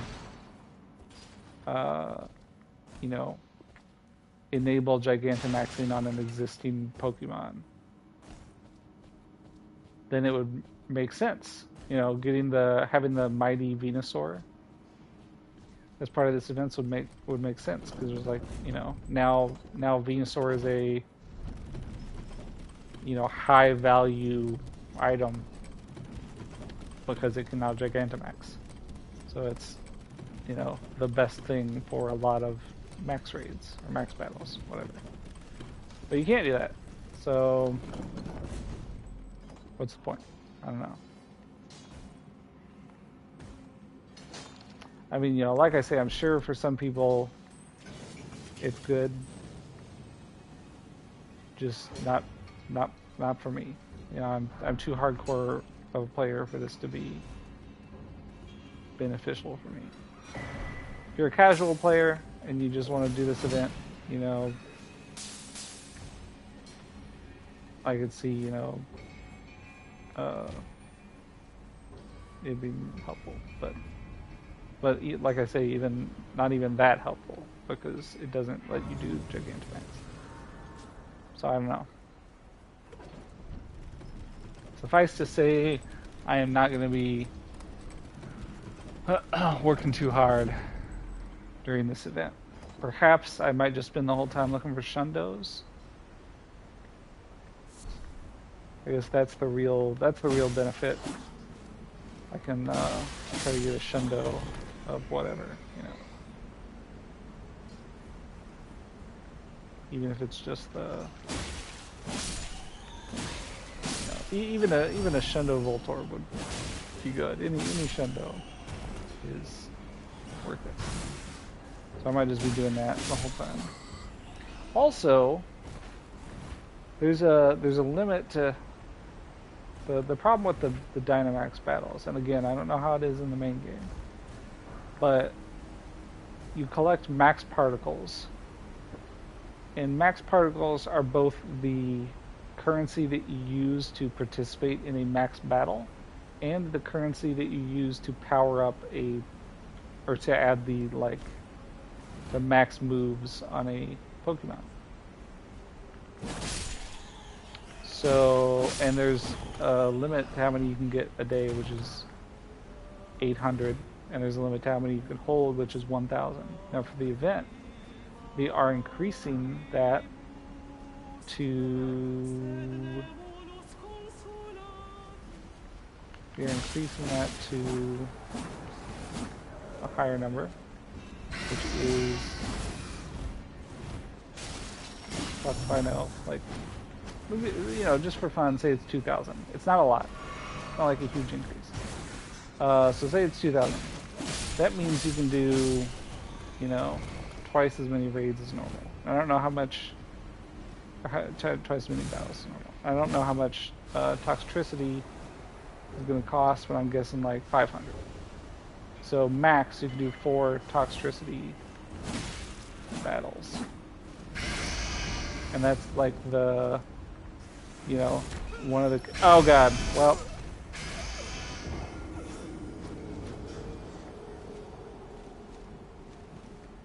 Right as she went to do that, I remembered that that's an insta-kill. At this point. I got grabbed by that, What's that? It was the the mother bat. She got me with the grab. That at this stage will just kill me.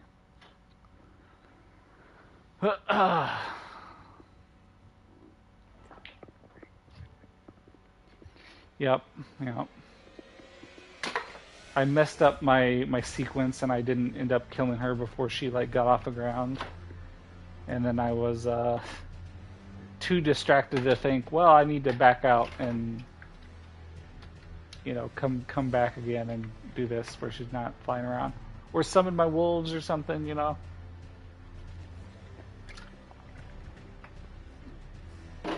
But no, yeah, I forgot. It's an insta-kill. There's water coming out of my floorboards.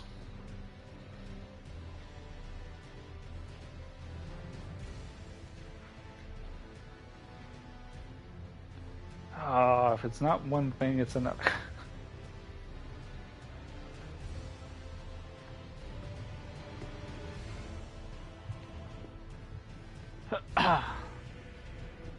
So what do the viewers think?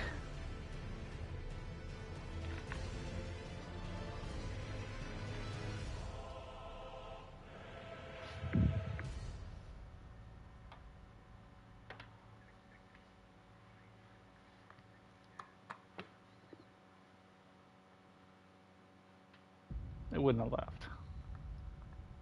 Well, they might have rage quit once the death happened.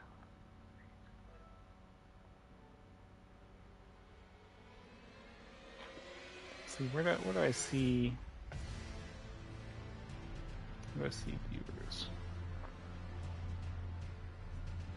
One watching. But is that me? I'm watching. Two watching. Two watching. Okay. Justin is speechless.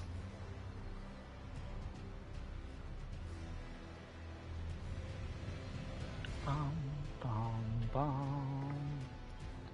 Bum, bum, bum, bum, bum, bum. So really it's your fault for distracting me, Noah.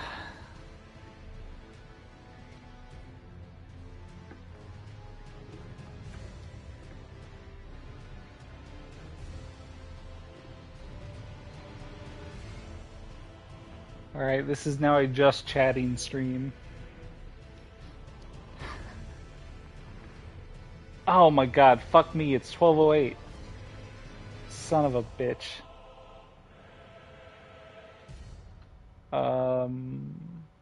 Did I forget to do my trades? Maybe. I definitely forgot to do my gifts. I think I did my trades this morning. Yeah, I did my trades. I did my trades. Just forgot to do my gifts. Son of a bitch. That's okay.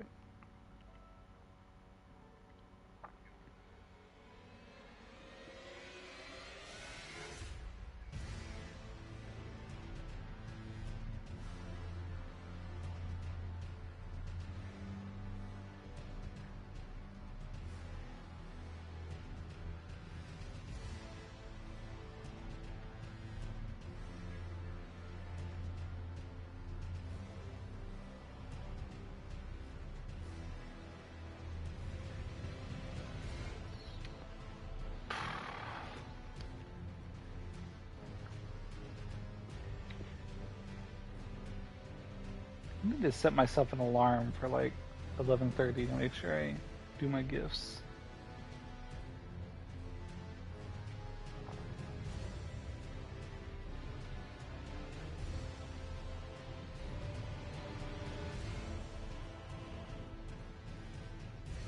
Doing a lucky trade tomorrow, Noah. Could this be the day I get a perfect lucky Necrozma?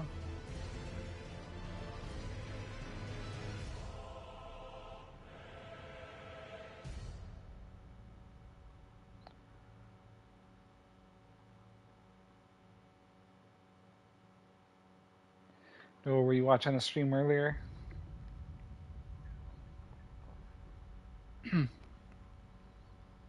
I did like an hour and a half of monologuing.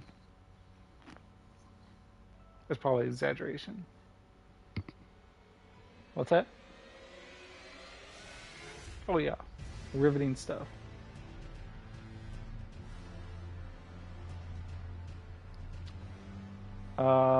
I talked a lot about the Way of Kings and the difference between hard and soft magic, and how I enjoy the how I enjoy like hard magic, you know, like analyzing the rules and whatnot, you know, theory crafting kind of stuff. But I think at a vibes level, I like the vibes of soft magic more.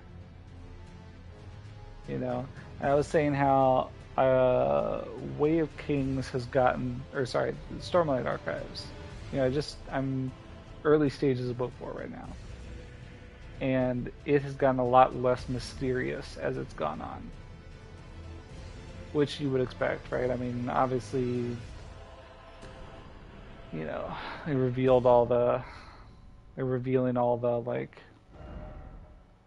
lore of the world, you know, as the characters learn so it makes sense, but it loses a lot of the mystique of like the first book. You know, like when you're like, what the fuck are these heralds? Holy shit. These guys are awesome. What's up with the giant rock beasts? You know? Who is Odium? Actually, I don't even think Odium was mentioned in the first book. But like as they slowly reveal all the mysteries, it loses a lot of the mystique, which is sad. And I was saying how, although I love Brandon Sanderson, and he's a fucking genius, you know, his like vibes are more modern than I prefer in my fantasy, you know, books. You know, like I don't need like Lord of the Rings, you know, Game of Thrones level of medieval-esque speech. But I would like a little nod towards it not being, you know, the modern day. I can't tell you what exactly triggered that, but I was just reading it and I was thinking, this does not feel like fantasy. Like if you take a, you know, just this conversation.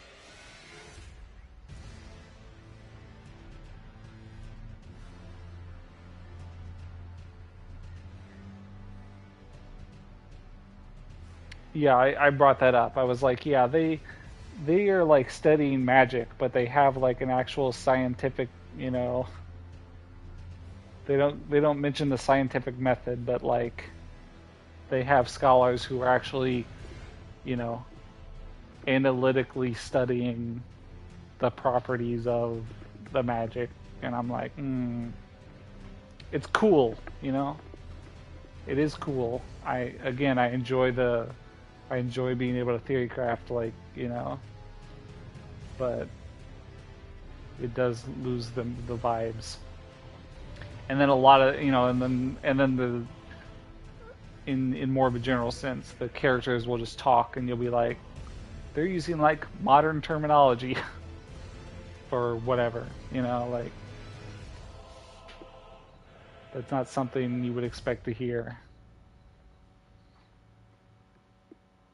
And I do wish Brandon Sanderson would give a little bit more of a nod to it being, you know, medieval-ish times in the speech. You know, not that like I recognize that a lot of medieval speech in books and movies is just fake, like totally made up. for the purpose of the books and movies to sound old. Yeah, like the whole medieval vibe is pretty much completely inaccurate. But nevertheless, I like it.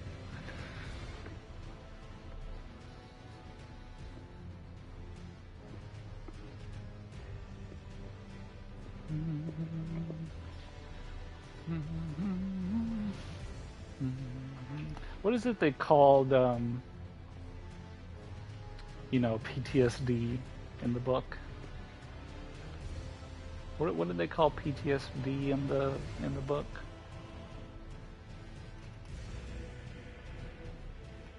Was it like battle shock or something? Something along those lines.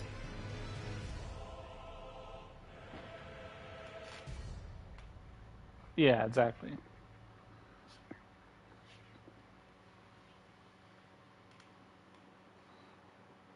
Battle fatigue.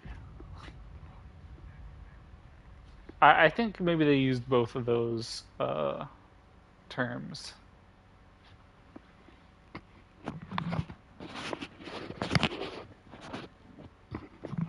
Anyway, yeah, I don't like the modern cast to the dialogue, and I don't like all the mystery being pulled away. Again, it's still a fantastic series, and a fantastic, like the fourth book so far, fantastic. But I like, I like the vibes of like Wheel Time better, as far as the dialogue goes. Oh yeah, there's certainly some. If I could only cobble together my perfect writer from a collection of aspects, I need Robert Jordan's vibes, Brandon Sanderson's writing, prose. I need. I was saying that I think Wheel of Time strikes a nice balance between like hard and soft magic, wherein, the magic is to some degree pretty much, you can imagine most problems could be solved with it. But there are, rules, and there's like a collection of quote unquote spells. Like you could list all the spells that were used in the series to some degree. There are specific things they can do with it, and from there you can imagine, how you might utilize those. Like, I think they should have done a lot more opening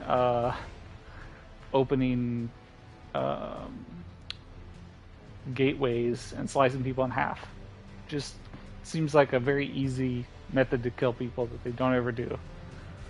But that's just me. Anyway, so you can do a lot of that, but at the same time, it's not like we're, like Brandon Sanderson,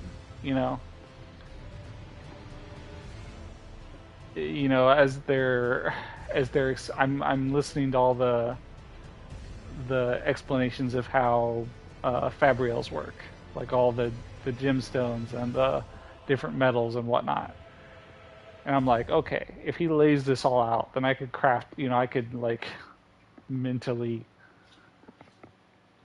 craft my own fabrials, right? I could be like, okay, this is just a puzzle or a program or something, you could piece it together.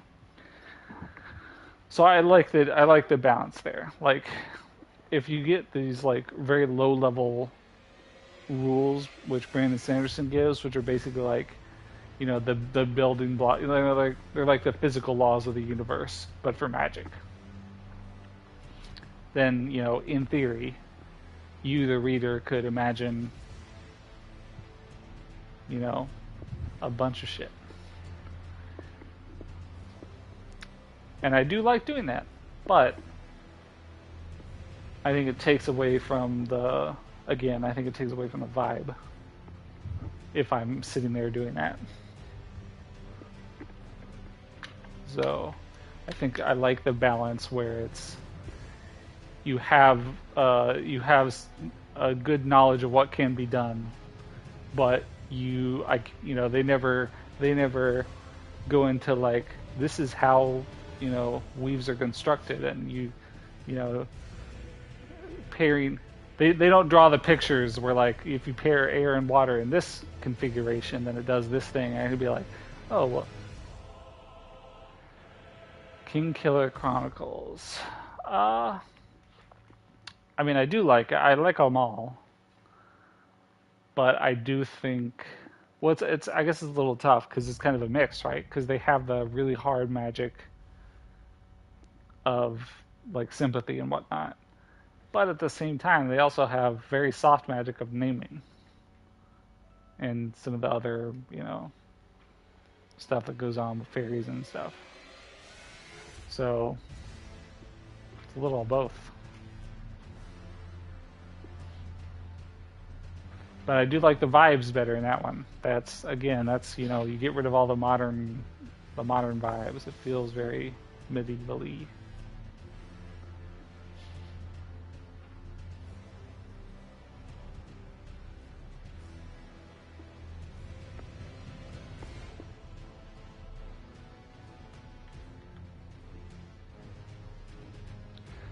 Bum, bum, bum, bum, bum, bum.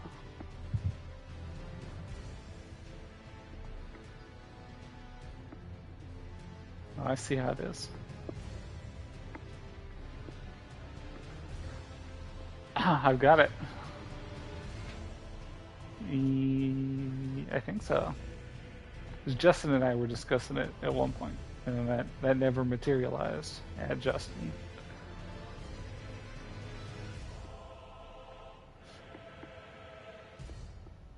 Okay. Well, not tonight, but yes, perhaps at some point. I'll check if I actually have it downloaded. Well, I think I don't have it downloaded, but anyway, yeah, maybe later.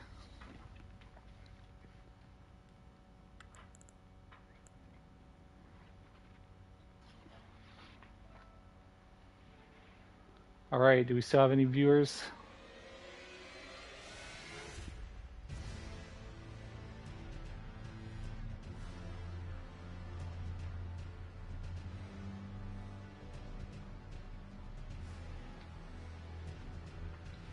Seems like no viewers, unless it isn't counting me yet. It says 2 watching now. Speak up if anyone's still watching. I guess speak up if anyone's still watching and wants a monologue, because no one's in the call.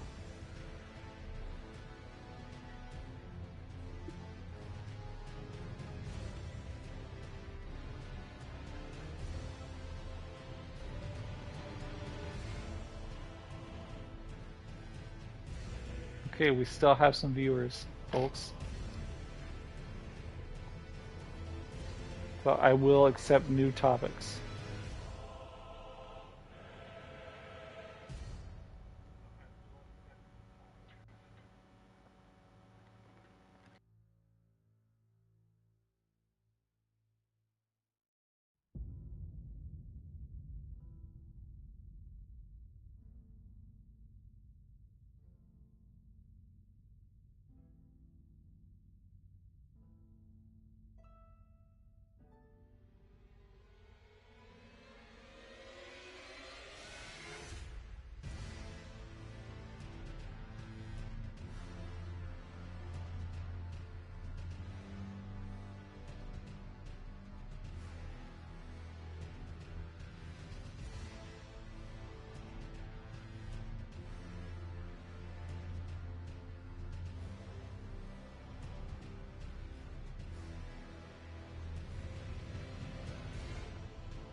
Alright.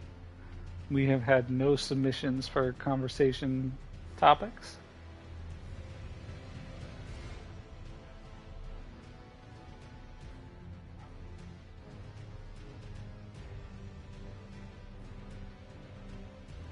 So I will now turn to randomconversationtopicgenerator.com.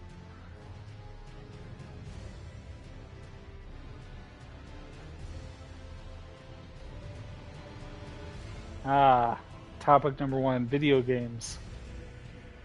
Don't know much about them. Don't know that I can adequately converse on this subject.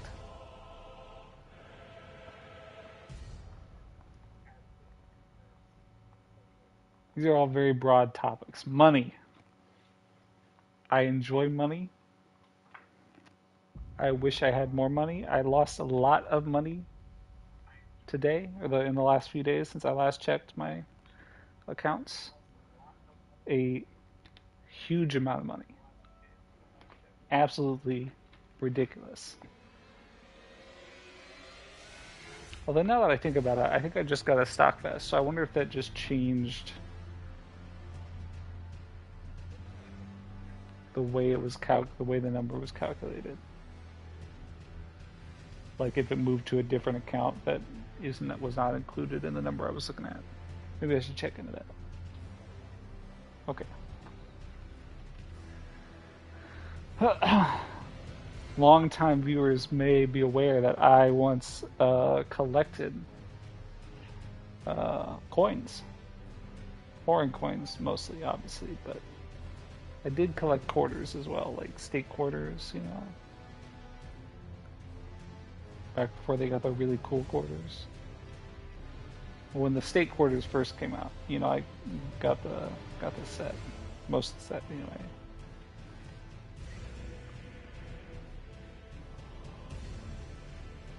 I may still have a giant jar of random assortments of foreign currency somewhere. I don't know where it would be. It has to be somewhere. There's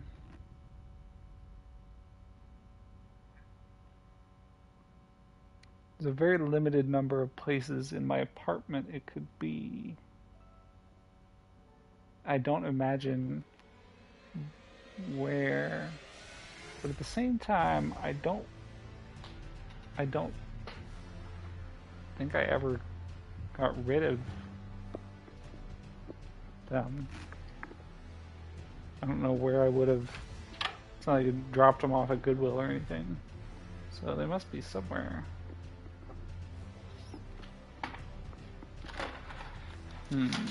Oh, here they are. Well, I have one box of possessions that I brought from Kentucky, and they're in there. The more you know.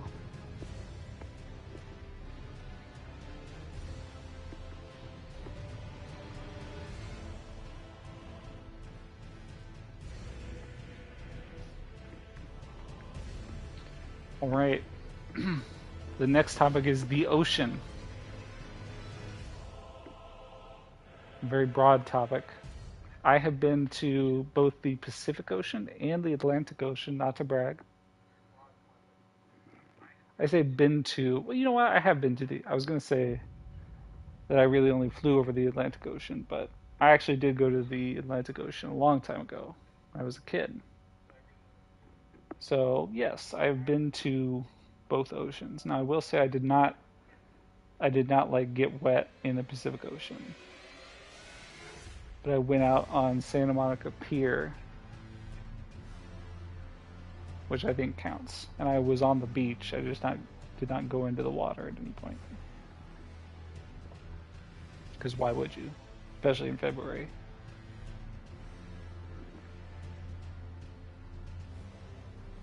So that is 2 of, I think, more than 2 oceans. I know there are a bunch of seas.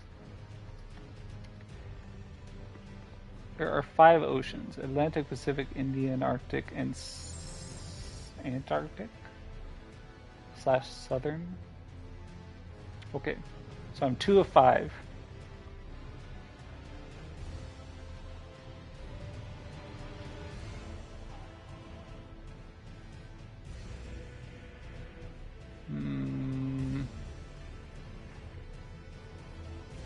Sadly, it doesn't look like I have cause to go to any of the other ones. Probably. Anywhere I would go, I would either go over the Atlantic or the Pacific. No reason to go through the Indian. So I guess it's probably gonna end there, you know. If any viewers have been to more than 2 oceans, let me know.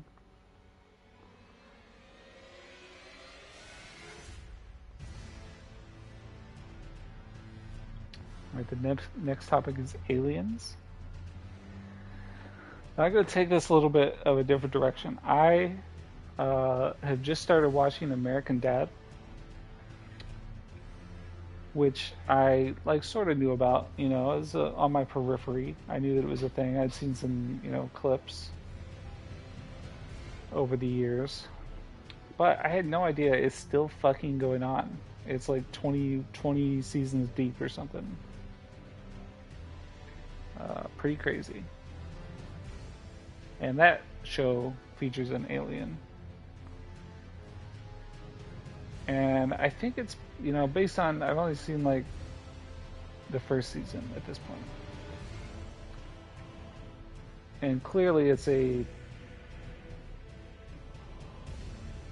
you know, spiritual successor, we'll say, of various other animated. It's not a sitcom. Is it a sitcom? No. You know what I mean, like The Simpsons, Family Guy type thing. You know, it's I mean, like the alien is clearly. You know, I'm more familiar with Family Guy, but you know, like obviously we got the dad who's just an absolute piece of shit, and we got the mom who's sometimes a piece of shit. I guess every other character in the show is sometimes a piece of shit, but more often they're, you know, not.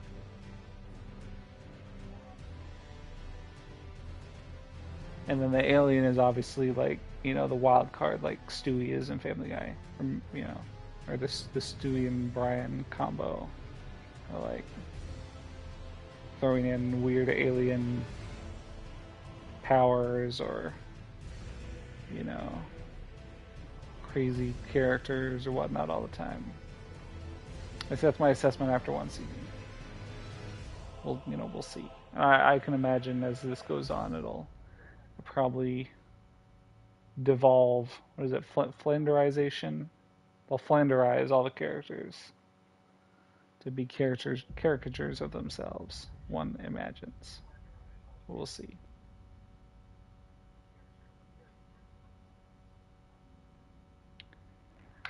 Now, on the topic of real aliens, I'm firmly in the camp that just statistically, like, there must be alien life somewhere in the universe. Probably many, many, many somewheres.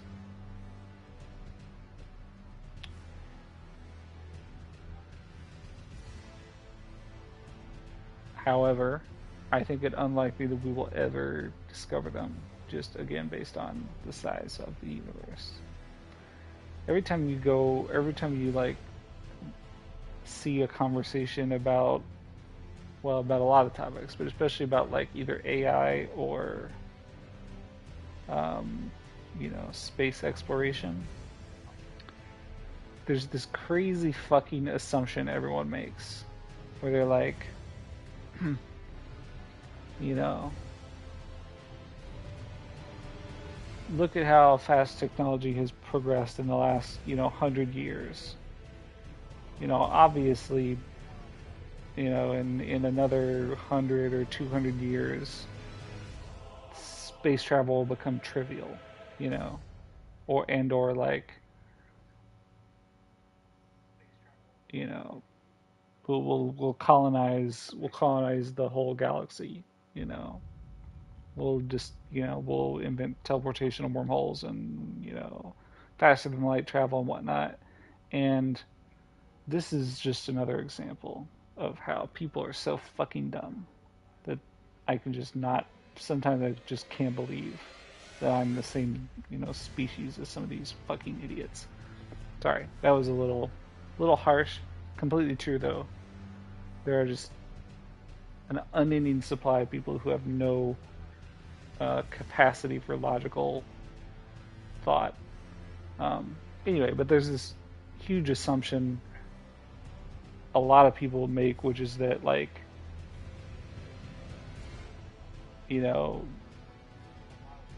technological progress is infinitely, possible. They're like, oh, we'll have figured out how to do faster than light travel and wormholes, in the next 100 years. We may think it's impossible now, but they thought flight was impossible before, planes were invented or whatever. Like, they're just like assuming that all technology that can be thought of is possible. Anything Star Trek came up with is something we'll definitely be able to do at some point. It's just a matter of how fast we can progress, which is just a wild fucking assumption. So all this to say, I think obviously, the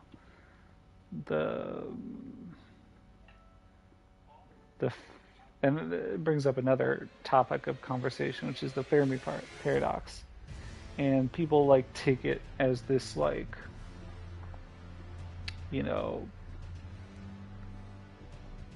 worrisome topic. They're like, oh, if we're not past the great filter, then it means dark times for our species. We'll probably be, no, what it means is we won't ever colonize the galaxy, which, since we're not currently colonizing the galaxy, only means that we won't, it's like, if we stopped right now and just stayed on Earth, we'd be perfectly fine, because that's where we are right now, and we're perfectly fine. There's nothing to worry about. It's stupid. I mean, obviously, we could worry about, like, we annihilate ourselves with nuclear weapons, or a super virus, or an asteroid blows us up or something. But, this whole, like, if we don't, if we haven't been contacted by aliens, it must mean that, our inevitable destruction is nigh.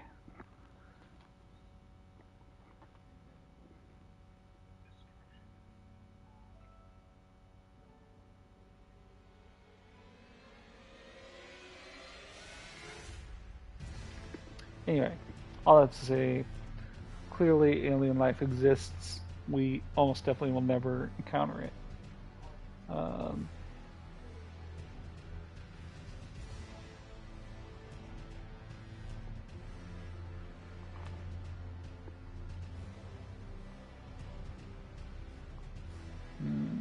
These are a lot of boring topics.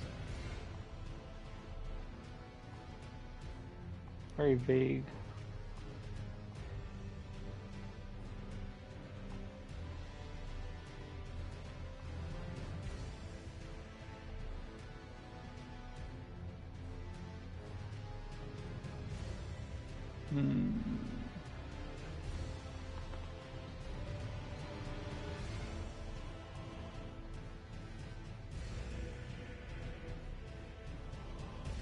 Ah, sleep. An excellent topic. On that note, I think I'm going to do that. So, ending the stream for this eve. GG, everybody. We'll get them next time.